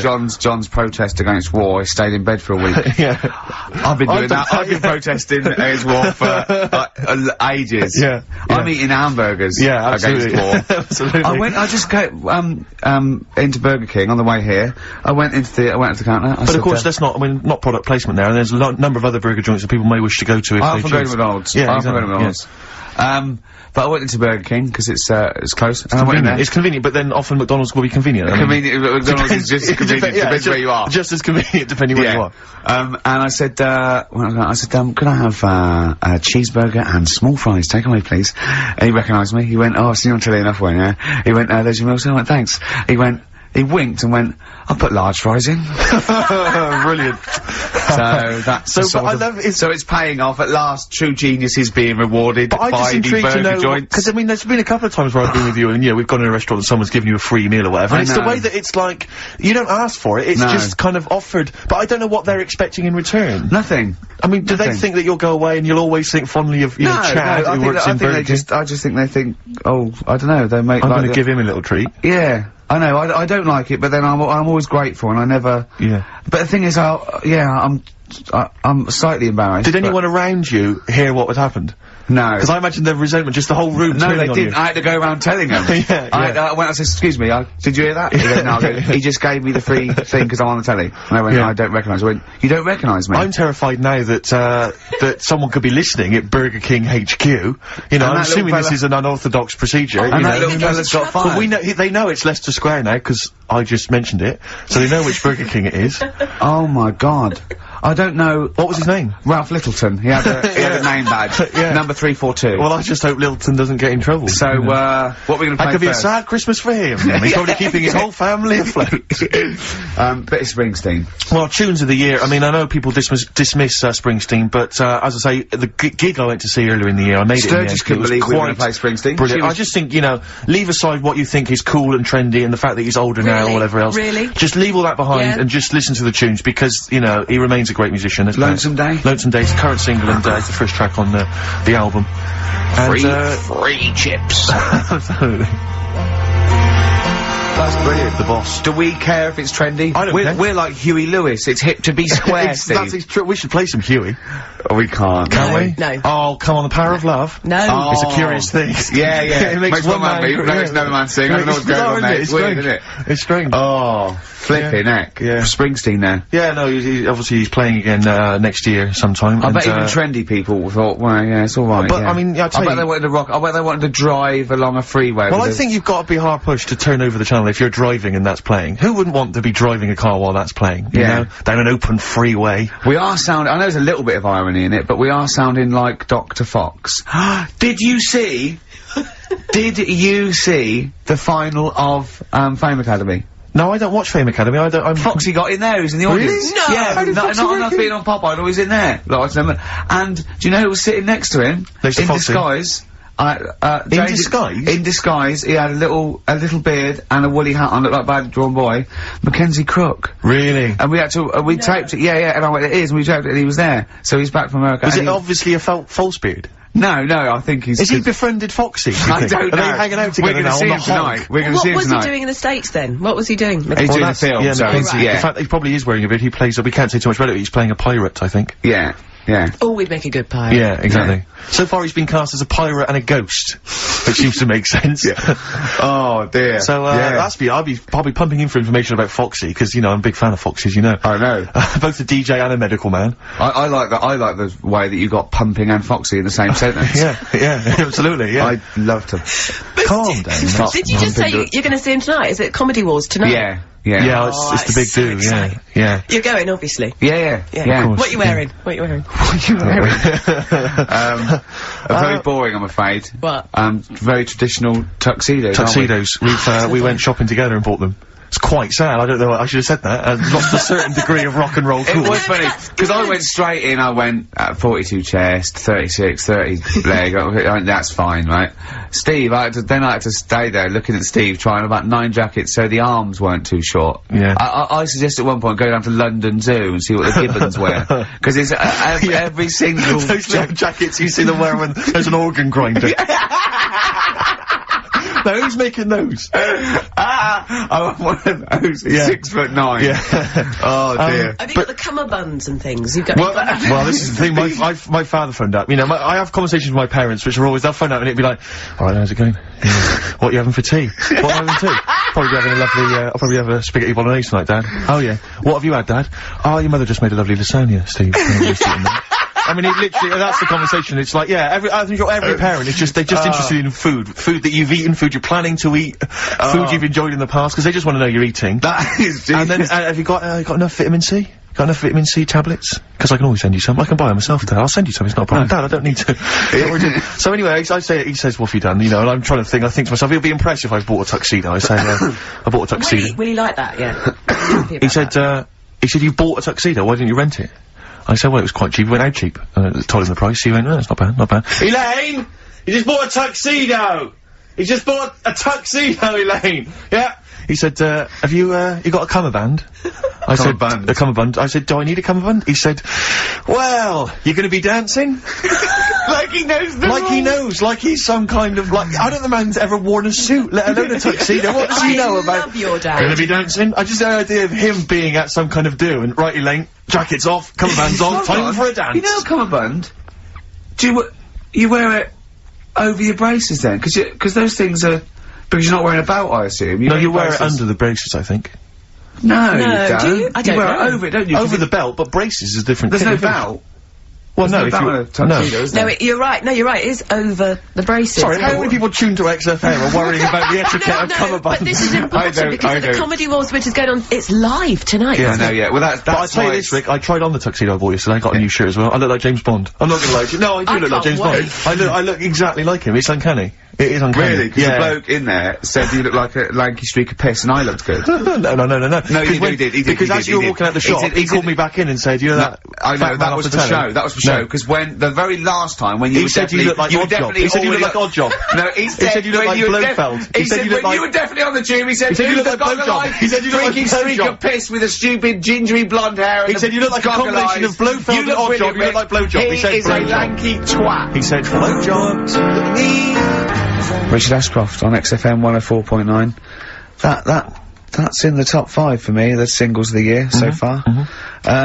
Well, yeah, we're talking about, what are we talking about? Comedy Awards, your dad, cummerbund. My father's cummerbund. I'm sure it is over the braces, I think. Yeah, well, if anyone knows that, if anyone knows the kind of, rules. So, are you actually The wearing couture one? rules. Are you actually wearing A cummerbund? Well, I asked him, he No. said no, he said don't bother. No, but don't then bother. I'm thinking, what if I dance? What? If I do some grooving later. You shouldn't. Why not? Well, I've seen you dance Don't before. give me that. No. Don't give me that. No, wait. It's not that you're not That a good dancing you did in the dancer. office, that's your best dancing. No, it's not that you're not a bad dancer. It's that I've seen you hit people in the face with your elbow. So there's always going to be casualties. Actually, Rick, if someone's busting a good move. I've murder on the dance floor. I've danced with Steve. Have you? At one of indie discos at Ulu. There you are, you've never forgotten. And he's good. He's I am alright. pretty good, aren't I? Yeah. He is I'd say actually the only alright. problem is because you I'm were so in the tall. bar, but he was Because I'm so alright. tall, I do tend to tower like 2 foot above everyone else, and that does make me look slightly freakish. I wasn't going to use that word, but I can see where you're coming from. Yeah. So I do feel slightly self-conscious. Why so don't you hold them? Why don't you carry them when you're dancing with them? So they're... Well, no, but the thing is Because because then you could dance with Jeanette Cranky and still not look too weird. Sure, but that would be weird, wouldn't it? You holding Jeanette Cranky and dancing with her. Would that be weird? I think we've all had that fantasy. But what I tend to do is because I'm conscious that everyone is can see me and that I'm sort of, I'm quite visible on the dance floor, what I'll tend to do is maybe dance on any kind of podium that they might have in some of the bigger dance clubs or, any kind of stage. I just get up there, bust some moves. Yeah. Because then it's like, I may as well put myself on public display. Yeah. Rather than just people think Because then you're going, look, I know what I look like. Yeah, I I'm know proud how of great it. I look. Yeah. No. No. Because it's, that's your opinion if you don't think it, but that's again a lot of jealousy. I mean, a lot of what you say is jealousy. He went for the normal shirt. I went for the wing collar. I just thought I might as well. I do like a wing collar, actually, Yeah, yeah. I What like about a proper bow tie? I You had to tie bought, yourself. I went a bit berserk. I even bought, Union Jack cufflinks because it's the British Comedy Awards. Nice. You know what I mean? Who's So, hosting Well, it more this money year? than sense. It's brings to mind. yeah. I mean, you're earning so much cash now that you don't know what to do with it, aren't you? Really? I mean, I don't know Union Jack what it is you're cufflinks. spending on, but yeah. I said how much? I said not expensive enough. Exactly. I said I'm going to give you an extra tenner. I gotta Is get it rid true? of it. We're talking about when his dad said that, and then you told me something that I find amazing. Oh, well, the your- thing is, it's Christmas, obviously I've got to go back to Bristol. I love seeing my family. Well, yeah, I do. But it means I see my grandparents who are, brilliant people. I mean, lovely people, but mental. I mean, utterly mental. And, they've taken now there must be sort of 80 a piece. And it is quite an old age, but they're fairly good health, relatively speaking. And, they just spend their time in bed. I mean, that's all they do, that's their profession, they've retired to go to bed. And they spend all the time in bed. I tell you what they're like that old they're like all that old family in Charlie and the Chocolate Factory. Oh, yeah. Remember none of them had got up Yeah. for like 25 years? Yeah. And they But you said that they go to bed and they go to sleep, but then when they wake up, what they do is put an extra pillow, so they're slightly more upright, and that's them in the day. That's their Right, so that's that's their active. daytime Yeah. thing. But they get up and cook and stuff. Well, do they? what they do is they've got about 6 teeth between them. I mean, my grandmother needs false teeth, but refuses to go and have the old ones extracted and the false teeth fitted, so she's working with about 3 or 4 teeth. Oh. My grandfather had false teeth given to him during the war. Wooden ones? Well, it was plastic teeth on a wooden pallet, right, that sits at the top of the mouth. He's still got the wooden pallet, but most of the teeth have come off. So there's about 4 teeth left, 4 false teeth. He's got a set of false teeth that make him look like he needs false teeth. I mean, that's pretty bizarre. So the problem is that they have to get up. They get up about 7 in the morning to put on, say, you know, some beef or lamb, whichever they're going to cook. They put it on at 6 in the morning, 7 in the morning, so that by the time they eat it at 6 at night, they can use the phrase, this is what a good meal is for my grandparents, if they can use the phrase, oh, that's lovely, you could suck it away. You could suck it away. Who wants that from a roast dinner? You may as well blend it up and serve it as a broth. I don't want that phrase coming from old people without teeth. No, indeed. Because it must remind you of your rent boy days. Exactly. It brings it all flooding back. Oh, you know. God. Flooding's the word. Exactly. Should we play a record before we get really disgusting about your grandparents and blowjob? That is the worst thing we've said the word blowjob far too many times today. And in the same sentence as you, I can't believe. Anyway. And it's Christmas. Yeah. Don't forget what Christmas is about. Come on, spare a thought for the underprivileged people. Yeah. Steve, is it Ben Queller? Do you want to play love a bit of Ben Queller. I don't know, are you a fan? I love him. Yeah, well, this is a cracking tune. Okay. And, and I think we'll enjoy that. Let's just slam dunk it. Why don't we just stop and think about what we've done? I'll tell you, they do spend so much time in bed that they actually, I'm sure more will have to sing. Ben Queller, in other words. That's fantastic. That ending is, oh, God. It's like Ben Fold 5, bit of old out, and that's great. You had him in session, didn't you, Claire? Yeah, Did you meet him, or did you... Because he's quite young, isn't he? He's very young. He came in about 6 months ago to do something for John Kennedy, and also a session for me, and I repeated it this week as a best of the year sessions, because he did 3 songs, stunning stuff. It's just him and the piano, was it, or him and a guitar? It was just him. Yeah. Him with a couple of instruments. Stunning. And also he did a Dingwalls gig for XFM listeners, and the reaction from the listeners phoning up trying to get tickets was incredible. Really? It really has touched a nerve. Yeah. Well, like you say, Ricky, I mean, it's really... It's great. Well, I just think we were talking, there's a kind of lack of music that sort of seems to be making use of instruments and and just the sound you can make with a piano and a guitar and drums, you know what I mean? It's like, it's so invigorating, and you get kind of stuff like, you know, the Streets and whatever else, or, you know, kind of hip-hop and stuff, and the fact that a lot of, pleased to see Miss Dynamite on Top of the Pops last night using a live band. Really it really made her whole sort of R&B sound really exciting. Better than the other one. Yeah. Anyway, that's us being Muso. That's us being terribly Muso, I like that. That's us being Muso for the year. That's enough of that. Well, we are playing our favourite records. Well, it's nice to be able to talk sensibly without Carl interrupting with some gibberish. You know? I mean, bless him, bless him. I don't see it as gibberish. He's probably listening on Sky or something. Yeah, 864, channel 864, or around the world on xfm.co.uk. Get that in. Is that what you have to do? What do you do today? You just go into the website, do you? Go into the website, and click on... I never get things like that to work on my computer. Or you can go and check out the webcam, obviously, and see me in the camouflage gear. Yeah, you won't see you, will you? Won't see me, no. Now, so what do you do? Just go into the website, and what does it say? Play live online? Yeah, listen live. And it's just like listening down the phone line? Yeah. I sound like I've come from the 1950s, yeah, exactly. don't I? You come from the 19th century. What's this? I'm not very, I was going to say something then, but I can't. Can we just very quickly, before we move on, because I'm getting very excited about the Comedy Awards. Now, I know what you're wearing, and you've got a table with all your mates there. Is Jonathan Ross doing it again? Yeah, that's why it's my favourite. And, I hate awards. I do honestly hate them, but, this is actually an event because it's Jonathan Ross. It's just... Well, I was talking to someone about it, and I might mention it, before, but we did an awards ceremony. We went to an awards ceremony last year, where everything was sponsored by corporate groups, you know, by businesses or by different. It was a kind of everything was sponsored, and I swear to God, the pudding was sponsored by Electrolux. Yeah. And I'd never eaten a pudding before sponsored by anyone, and it was, it was a very odd affair. That I thought that was very strange because it seemed as though corporate people had paid for a table so that So when we came out, someone came on stage and said, "Well, we've got a lovely number, a wonderful collection of celebrities here this evening." Oh, do you remember that? And it was, please, be upstanding for your chairman, Tom O'Connor. Yeah. We were made to give Tom O'Connor a standing ovation. We had to stand up so we could give Tom O'Connor, former presenter of Crosswits, a standing ovation. We're talking about the cream of British, TV talent, giving him a stand-up. Not that he doesn't deserve it, I'm sure he's a great entertainer. But I think, Sir Cliff was there, wasn't he? See the back of the stage this week? I don't want to talk about it, it's too embarrassing. Why? Tom O'Connor's on there, thanking Mel Young, the BBC, for giving him a part in Doctors. Yeah. I love that. He had to take out a whole page. So sweet. He obviously spent the fee being paid for the show. He's just so pleased to be back on TV. It was, what, an advert? He said. Yeah. A whole page thanking the BBC for having him back on telly. Stop it. Well, we're laughing, but it's going to happen to you in about a year's time. Exactly. Oh, God.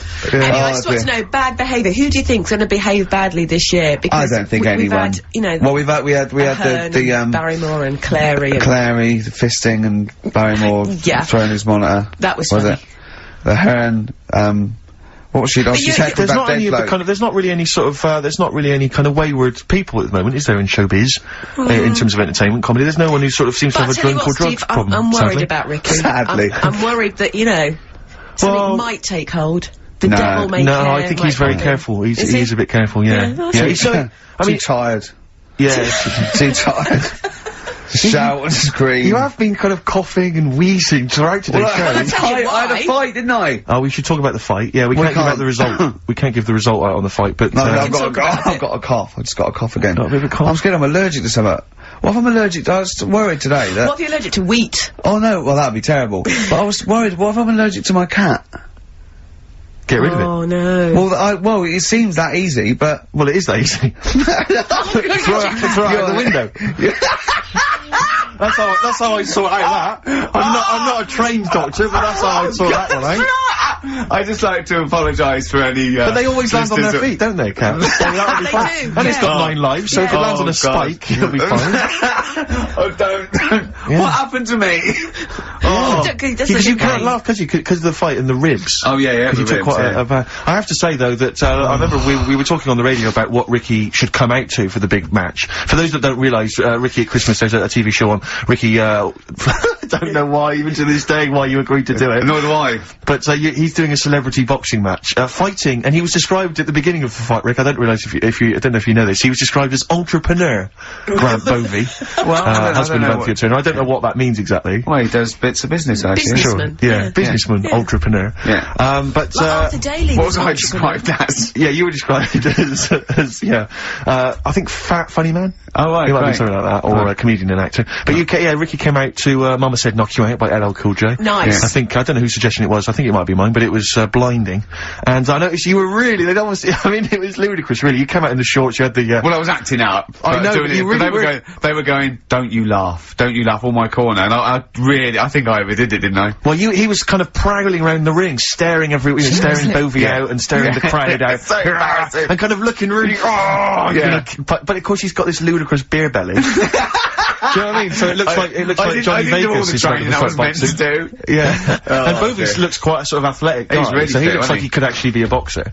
But did you have like obviously they're filming it for telly, did you have the production crew saying, right, stop, cut, can you just throw that punch again? No, it was a real fight. They just let them go. I think people are going to be surprised. I think they're going to see it's a real fight. And I tell you, it's unpleasant. I mean, it's actually an unpleasant thing. Okay, well, I'll tell you now what Karl said, because Karl was there, and he said to me, I can't do his accent, he went, oh no, it wasn't nice. It wasn't nice. No, it was, although I have to say, I was really kind of riled up by it. I mean, I've never been to a fight before, and I just was like, come on! I was like, smash his face! I was really shouting, I was just going crazy. Shouting for me, though, were you? No, I was shouting for, then I just decided to try and freak everyone, so I was shouting, kiss him! Snog him! Lick him! Ask him out! I was shouting that in a vain attempt to throw someone, and, it was extraordinary, but I tell you, I think you'd be better off, like, if they sort of brought back wrestling.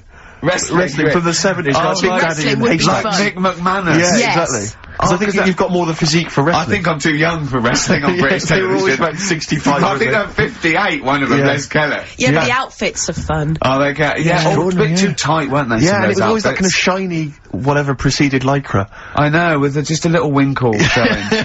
Little winkle. Little man with a little winkle in their tight shorts. Why were you looking? Oh, I've done you. Oh, play a record. I've done you. I'm not. Answers, please. I'm not. I'm not one of them. You're not looking at mine now, are you? Yes.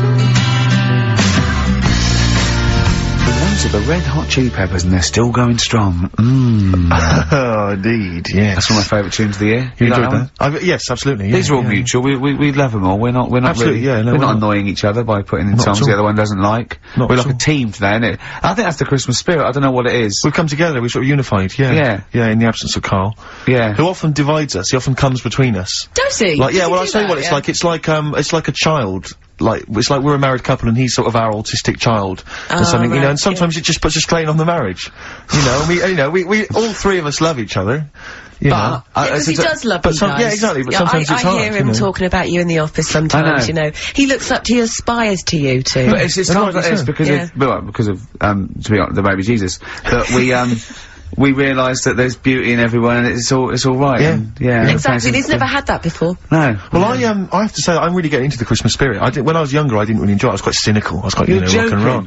But now I'm sort of, I walk in a department store and if there's one of the old, chestnuts are roasting on an open fire, which that classic tune, or any of those. One of those old boys that stand outside the British Museum. Right, yeah. Right, you mean the tune, yeah. You know, that one, or, how does it go? Chestnuts roasting on an open fire? Chestnuts roasting on, Jack Frost, nipping at your nose. But I can't get enough of them. I love it. I'm in a department store, it's frosty outside, it's warm in there. Have you ever roasted your chestnuts on an open fire? I have never done that, no. Imagine I have not done that.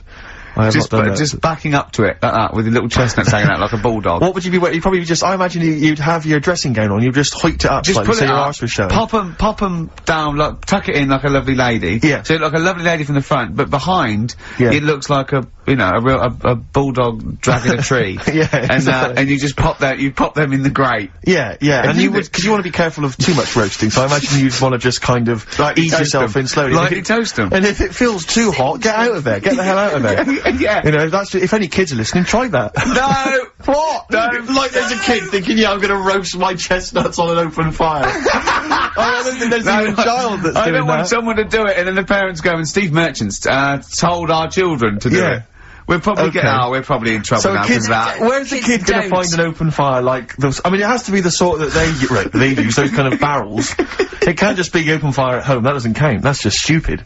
If you're gonna do it properly. Oh, no. We're having such a nice time there. We've lowered the tone. I'll tell you what'll perk us all up though. Richard Anderson has emailed us, Dickie Anderson. He's loving the show, is he? Well, I don't know if you've heard this, Karl. Karl? I've called you Karl. That's okay. That's okay. I'm Claire, pleased to meet you. Is it the shaved head or the stupidity? Yeah.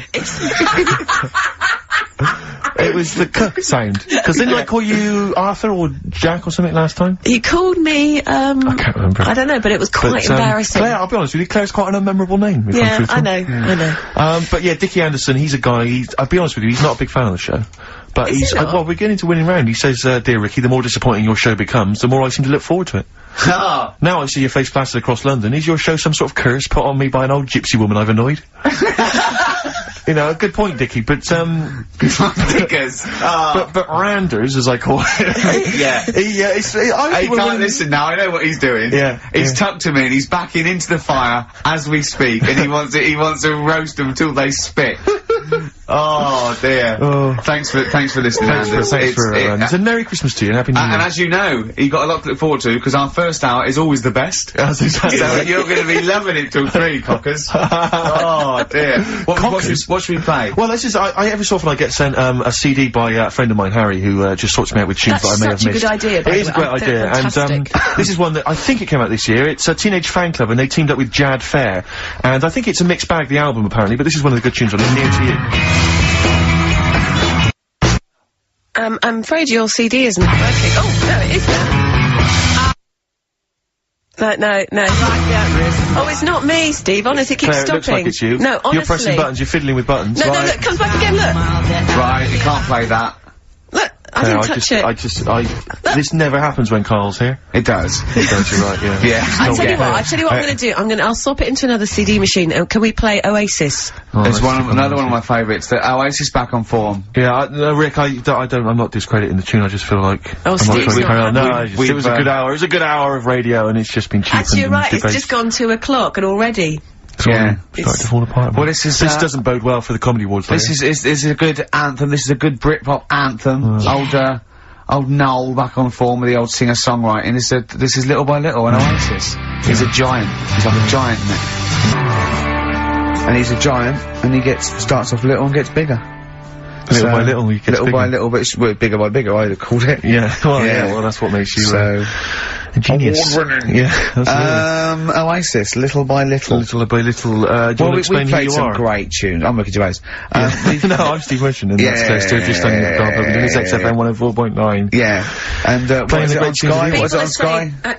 Oh, channel 864. Ricky, people are saying they can't see on the webcam. You just stick a leg up or something, just so that's his foot. Was it just on you, is it? Oh, because most... But they can't see me because I'm in camouflage, so it's not a very interesting picture. I got a wave, there you go. Yeah. Does anyone log online? I don't know how does the webcam look? I've not ever seen on a webcam. Is it just kind of, because normally aren't they kind of really sort of, jarring and does it take pictures like a digital camera? It's every 15 seconds it updates. Right, okay. You get a still picture. Is it right?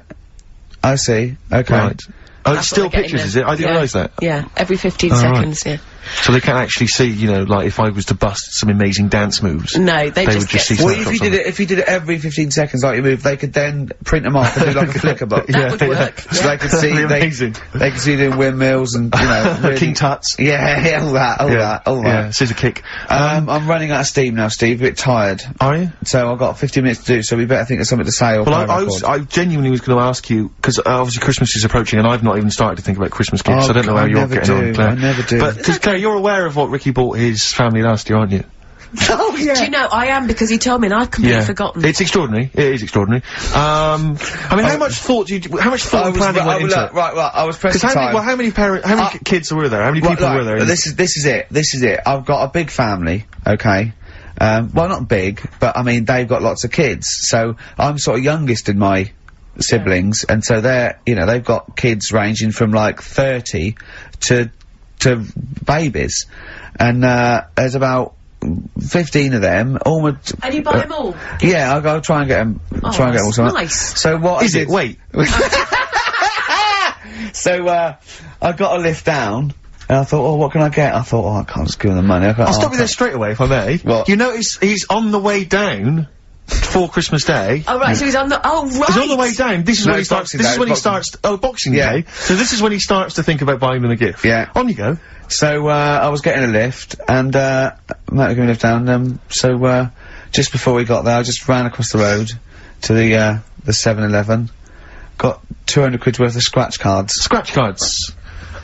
Scratch cards. Bear in mind, I think you were describing the family then. I noticed, some of them you described as babies. Well, I mean, yeah. So, children? Yeah! You're giving the children the gambling cards. But that's lovely. I give them 10 each, so they could have won thousands of pounds. A lot of them were disappointed when they won nothing, but I said, kids, that's the gamble. That's the risk you take when you receive a gift from me. But the great thing about getting some of them won. Some of them were laughing. But the great thing about getting kids hooked on gambling as a Christmas gift is it's the gift that keeps on giving. Yeah. Throughout your adult life. It gives and it takes. Exactly. Yeah. I didn't hand them to children. I handed them to the parents. Right. They chose to do them. They could distribute them as they wanted. Sure. So what are you going to do this year, Ricky? But how are you going to top that? Yeah. 300 quid's worth of scratch cards. I've got a bit of money now. A bit more. It's the most thoughtless. And the Office on DVD. gift I've ever heard I think they might be getting the Office on DVD. Signed. So that's already sent it up in value. Oh dear. I know, that's pretty bad. So have you seriously considered it this year? I'm gonna go shopping. I'm gonna go shopping properly. Yeah. If you want any help, I am the queen Didn't you take of a small shopping. roulette wheel down there, wouldn't you? Genuinely, didn't you buy like a roulette wheel? No, I had it. That's down there from when I got it when I was about 10. Oh right. And sometimes I'm the banker. I always win. Yeah, of course. But they got to learn a lesson. The banker always wins. I bet it's a valuable lesson when they lose money to me. You should just go down this year and just say, basically, I went to a casino. I put £10 chip on for everyone. Exactly, yeah. Here's the winnings. You lost. You won. Yours came in. Yours was a donkey, love. Yeah. Yeah. But Steve, what about you then? Because I mean, you don't like shopping, Well, it's not that I don't like shopping, it's that I've got no ideas. You know, I'm running on empty with my parents. They don't appear, as far as I can make out, they don't appear to have any hobbies. No. And I said to you before, my grandparents... You don't like wasting money. I'm not being funny, but you don't like wasting money either, do you? Well, I don't like wasting money, no. But I like to buy something practical for people. I like something which is gonna last, something that's value for money. I don't like novelty gifts. Yeah. No, I mean, I think novelty gifts are wrong. I've mentioned to you that my grandparents spend all their time in bed. So there's only so many kind of, you know, sort of bed socks you can buy, you know, and ointment for, you know, bed blisters and so on before, you know, you run out of ideas. What about some of those novelty teeth? Because that would be, you know, a nice jokey present, and they could probably come in useful for chewing the broccoli. Yeah, exactly. Oh, do you know what would be nice? One of those... No, I'll tell you when... No, Go on. those sort of travel pillows. So, you know when you're travelling and your head sort of falls down like... No, but they travel from vertical to almost horizontal. They're sitting up in their bed. Get on one of them beds that come up. You're not made of money. What am I talking about? Like Thora Hurd's bed. Thora Hurd's bed. Does her feet ever touch the ground now? Do you know what I mean, though? No, it's literally... She goes shopping in one of those little trolleys. She goes straight into her room. She's up the stair lift. She gets lowered into the bath. Yeah. It's terrible. Ludicrous. I just lazy. I mean, I tell you that, but I mean... Well, there's a whole But yeah, but if you're earning the kind of money that, you know, that Heard is on, you know, with her songs of praise and whatever else. Exactly. Money for she was at the Comedy Awards last year, wasn't she? Well, give her an award. She's up the stairs like a greyhound. She can move then. Yeah. But so I've got no ideas, absolutely no ideas. Okay. But so any suggestions are welcome, Claire. What are you gonna get your family? You've already put this through. No, I obviously can't tell you because they will be listening. Right. But they're all outside at the moment because my family are coming to meet me after the show and we're going to swap presents then because, okay. Outside. Are there any Office in Leicester DVDs? Square. No, I haven't. Books? No. Because I should point out that the Office DVD is currently available. Good, I actually did go and buy... I actually went and bought it myself. Also buy it and I am online. enjoying the scripts, by the way. Excellent. That's in... I love Do you the know fact what that I we're love? authors in the top 10. Yeah, we're in the top 10 bestseller list. No, but to be fair, we're at number 7 in the paperback non-fiction. Now, I don't understand how that can be non-fiction. Yeah. Because it's the transcript from a made-up television it's not a real show. documentary. Exactly, yeah. But we're beating these poor people. But we're officially best-selling authors. I think that's fantastic. Which is excellent. Which is very good. My favourite bits are the emails at the start. I like well, I mean, them. a lot of people don't know what you're talking about, Claire, but of course if they pop down to Waterstones or Boxy Checker, they can sort themselves out there. Oh, dear. Nice. I like your style. Can we have some more music now? Let's have, what plays? The Streets, maybe? I mean, the Streets is obviously one of the albums of the year, and this is one of the album of the year. This is Week Becoming Heroes, I think the last single, and Dynamite it is too. Eric Sermon, and what's the tune called there? It's called React. Yeah, he's got from his debut, his 4th solo album. Not bad. I'm enjoying the tunes, Steve. No, absolutely. I'm enjoying the chat, I'm enjoying the tunes, I'm keeping it real. I'm enjoying the penultimate show before Christmas. Last message from Anders, I suspect, Anders. for the day. He says, I've just roasted my chestnuts over an open fire. It's a lot more enjoyable than listening to your show. He's pretty snappy, is Anders. Yeah, you know, he keeps them coming, you know. It's a shame that, you know, that we sort of couldn't sort of maybe meet up with him and try and persuade him that, you know, he should come over to our side rather than, you know... Come over to the side. Exactly. Yeah, come over to this side. I think we've got him though, because I mean, think so? Yeah, apparently they did this survey in America.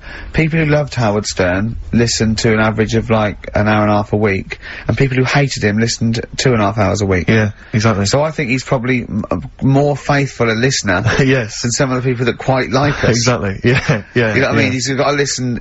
I'm the same with some people. I've got to listen to things that I just think are awful. I can't. You know, it's compulsive viewing. So, you know, I don't care if people listen to us because they hate us or like us. No, indeed, as long as they're listening. I was on the tube. As long as they're spending money on the advertisers. Yeah, I was on the tube the other day, and obviously there's lots of pictures of you guys, and there was a young couple. And the guy was trying to explain to the girl what you did, and he said, "No, you should check them out. They do quite well, actually." Really? Nice. That's very sweet. Why was he explaining to her? She didn't know what was happening, or I don't know. I sort of, as I walked by them. Have you leaving out the fact that she went, "Oh, I hate that bloke"? No, not at all. No, because I would say that because that would be quite. He had some Germans laughing at him on the tube because they recognised him. You don't think of that. Well, because obviously Ricky doesn't travel on the tube anymore. He's too rich for that. I never did. I always thought it was beneath me. Sure, but I used to walk everywhere, didn't you? But I'm still forced to take the tube, and I sat on the tube, and it pulled up, and outside the window, just happened to be on the station, was one of the posters with us. So I was kind of there, not realising it was behind me, and these big kind of fat German or maybe Bavarian guys. Well, they're in lederhosen eating sausages. Yes, they were. They're Bavarian. Yeah, they were. And I noticed one of them kind of looked at me, and then looked at the poster, then looked at me, just happened to say it, and wittered something to his friend in German. You know, I don't want to try and do an impression. No. That's freaking goggle-eye. Oh, wow. I think that... No, but I know what you're thinking it means. It doesn't mean that. Right, okay. It means... What's a rough translation? Elegant boy. Right, okay, yeah. And so anyway, he pointed goggle-eye. He pointed out the poster, and his That's mate... lanky piss and streak. And his mate burst into laughter. And then we pulled they've got a great sense of humour, the Germans. Well, that's the thing. But we rumbled onto the next, we rumbled onto the next station, and the poster was in exactly the same place. And this time they tapped the shoulder of someone else on the train and pointed me out, and that person also laughed. An Italian? An Italian, there was a French, was there a bloke with a beret and a little moustache on the other side? Yeah. Was it did you get on the United Nations Express? Just to, oh, imagine that. Yeah, it was fake. See the freak? Look at this freaky goggle eye. Right, whereas, I love the fact that before, you were at least pretending to be speaking German. Now this is an Italian with an accent. It's just a guy speaking perfectly good English. Same. You've not even disguised the insult there. Oh dear. Oh, that'd be lovely. Try and insult me in other cod languages. You could bring Europe together if they just, like, instead of Esperanto, that there was just one common language. The language of freaky goggle eye. I'll tell you what would bring the Europe together, is you maybe representing England on the Eurovision Song Contest. That would be great. With a self-penned tune. Shall I do that? That would be magnificent. It's got to be worth thinking about. Just about everyone being the same. Yeah, and, just like, about people being equal. Everyone, not everyone. and also mentioning the euro. Yeah. Yeah. Just doing that. I like all different cheeses. Oh, je t'aime la musique pop. Yeah. La baby belle. Et le cheddar. I mean, I'm not fluent French. Le grand fromage. Yeah. Oh, it'd be lovely, wouldn't it? And they'll all be there, all in their different every uniforms. line could be maybe in a different language. Yeah, and what would I wear? I'd wear sort of like a kilt.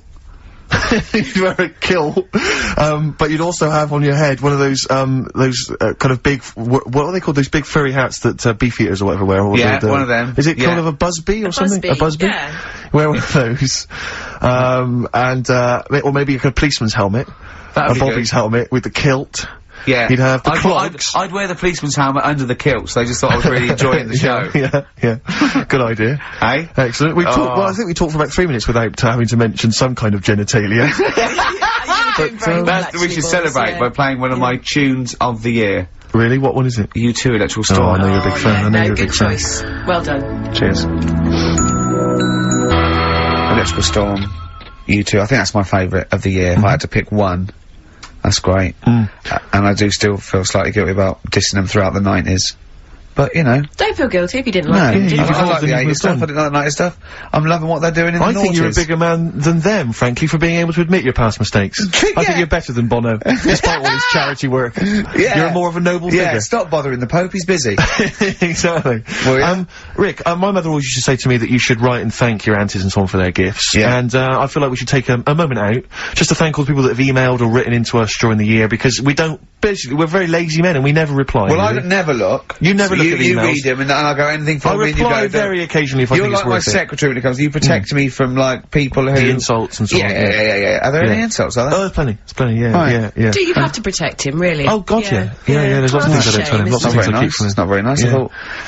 Right. Well, he's just not as popular as he thinks he is. Oh. He thinks that when he's, like, dancing around and making funny faces and squawking and making noises and stuff when we're filming, he thinks that everyone thinks that's enjoyable. Yeah. What, people think I'm quite an annoying little prat, do they? That's not the word they use, but you're near enough there. Yeah. Oh. Yeah, they didn't say prat, but you're on the right lines. Okay. For instance, we had an email here from Graham. He says, please stop the chat and let's hear some more great ads, as I'm still not sure what mobile phone I should get the wife for Christmas. Well, maybe this'll help you out. Just having fun with the webcam. Sorry. Yeah. We're just playing with the webcam. The webcam's an absolute treat. That is a lovely picture. It's a great picture there of Steve on That's lovely. Right, that keep the ladies happy. That was Feeder. If I know them. Great. Yeah, no, that's one of my favourite tracks of the year as well. Feeder, you've enjoyed that? Which is what we're doing. God, it's gone quickly. It's only quarter of an hour to go. Yes, indeed, yes. Carl will be back next week for our kind of Christmas, bonanza. I say that, we've got nothing planned. There's no reason why it should be a bonanza. That'd be nice, yeah. But so we'll play some Christmas tunes, and no doubt Carl will have some kind of festive game for us, maybe, or a festive, some festive trivia. A couple of new games. I mean, he's struggling with Rockbusters, which we've missed this week. Educating Ricky, he thinks there's nothing out there. All he could find was a parrot and a dog in a car wash. Yeah, you can't find any more interesting Still stuff. a little bit upset that we told him about intelligent crabs and, babies forcing their way out. Yeah, we stitched him up last week by telling him some what we claimed were facts. Oh, because I was out shopping, so I missed it. Yeah, Right, so yeah, what well, happened then? you know, you can always he get sort a of little believes portable or anything that's weird Yeah, and wonderful. And we just made up this story. So I said two bodybuilders, got married, and, she had a baby, but it after 6 months or 7 months, she was in bed asleep, and she woke up in terrible agony where the baby, who had born a bodybuilder, had forced its way out of the vagina and was pulling her along by the umbilical cord. Yeah. And intelligent crabs and stuff like this, and he was genuinely disappointed. Yeah, that they weren't true. But he came up with a new idea. What I'm gonna do is tell him 3 things. Yeah. One of which is made up and ludicrous, and 2 incredible facts. And it's called, That's Ridiculous. Brilliant. So he has to go, number 3 is Ridiculous. It's a winner. Yeah. Carl always comes up with the title first. You then have to work the game show out from the title. Have you started work on That's Ridiculous yet? No, I've thought of a couple of things. It is great. It's so much fun to say, isn't it? Ridiculous. Yeah, that's ridiculous. You're correct. Basically, it's like Call My Bluff, isn't it? Really? It's not unlike Call My Bluff. It's not unlike Bluff. It's not like Bluff. Certainly, you've. So, yeah, we've had Oasis, Streets, we've had U2, we've had some cracking tunes. Can we get away with playing Nelly? Hot in Here? I think it's a cracking tune, I really do. I just think, again, you know, I'm not interested in what genre you think it fits into, or whether you think it's cool, or because kids like it, you're not supposed to like it. It's a good tune, and I think we should try and stick it in. But before that, Rick, can I just play one track? We did play it much earlier in the year. It's from that album, Son of Evil Reindeer, by a band called The Reindeer Section, and this is a cracking little tune. I just think it's beautiful, and nice to hear it. Oh, beautiful, marry it then. Oh. Nice, isn't it? Very Christmassy. It makes me want to wish everyone a happy Christmas. Indeed. You know what I mean? Yeah, do it. No. No, okay. That's called Grand Parade from the album Son of Evil Reindeer by The Reindeer Section. It's a nice tune. It's one of my favourites of the year. By the way, not Steve. at all, no. That's my pleasure. It's my pleasure. Claire, just big highlights of the year for you as a final roundup. Sort of things have you enjoyed this year? I mean, musically maybe, or maybe stuff you've, you know. I've enjoyed that band, The Music. Okay. And The Rapture. Sure. And the Electric Six. Remember last time I sat in for Carl, we played Danger High Voltage. Yeah. Like one of the first times. That was the first time I'd heard it. You played that. And now we're playing it every hour. Yeah, because you're sort of a pioneer, aren't you, musically on XFM? You're one of the people who keeps it pretty raw. the early days of Idlewild. Ricky, do you remember the early days of Idlewild? I'll take that back as well. Teasing you about them playing the Pinder and Wakefield stuff. That latest single I love, and the video's great as well. Yeah. I'm a big fan of Idlewild now. You'd no, great, brilliant. Yeah. So yeah, it's been a good year. I haven't been out to many gigs, obviously, because I do the evening show. But you know, all the sessions which I'm doing the best of next week. Quick plug for the show next week. Best of the sessions. So it's been a good year. Low points. What do? Low points. Do you know what mine are? What? Poverty and war and everything. Oh, I always hate it. I always hate it. No, you didn't say that. Yeah. No, you were going to say. I was going to say. No, you were going to say the streets or something, and and you didn't care about the people dying. So don't try and do it now. I'm thinking specifically. You're nasty. You like that. You like poverty. Oh, you like poverty and salvation. Play a record. That's interesting. That's interesting. What? Near Christmas time. What a horrible. You hope kids go lame? You're terrible. That's a terrible thing.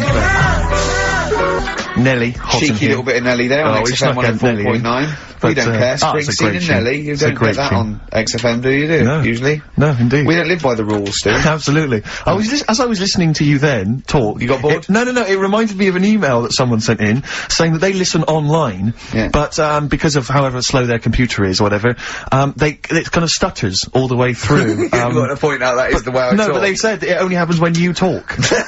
And I think they've correctly identified that it's not the the computer at fault. Well, that's why You I do wasn't worried sound about like doing this someone- boxing match, because I've definitely lost my looks, and I already slur. Yes. So there was really no danger of any damage. No, exactly. Yeah, you do sound punch drunk constantly. Exactly, But that's yeah. just part of your charm. Well, listen, that's been a lovely 2 hours for me. I've enjoyed it. I Yeah. hope the listeners have enjoyed it. I hope pleasure. you've enjoyed it. I hope Sturgis has enjoyed it. I've enjoyed it, yeah. Well, I didn't really care if you enjoyed it. So don't butt in when I'm talking to Steve. You know, you You're here to press the buttons, Steve. Yeah. We're gonna play now a Christmas song for the lovely Christmas ladies. I don't say it's so much Christmassy, but it's one of the tunes I heard this Well, year that really try and tie it stuck into a out for me. festive thing, so- Well, you're a fool. You've embarrassed yourself. You just showed up that there's no planning. Yeah. This is was given away on a free CD on the cover of a magazine. I just think it's brilliant. It's a Lamb Chop, who are an excellent band always, doing a cover of an obscure Rolling Stones tune And I'll called say what, a Backstreet bloody Girls. good meal as well. True enough. So we'll leave them with this. It's Backstreet Girl, Lamb Chop, and see you next week for our final Lamb festive chop. show. Yeah, thanks very much. Embarrassing. It's something embarrassing, thank you.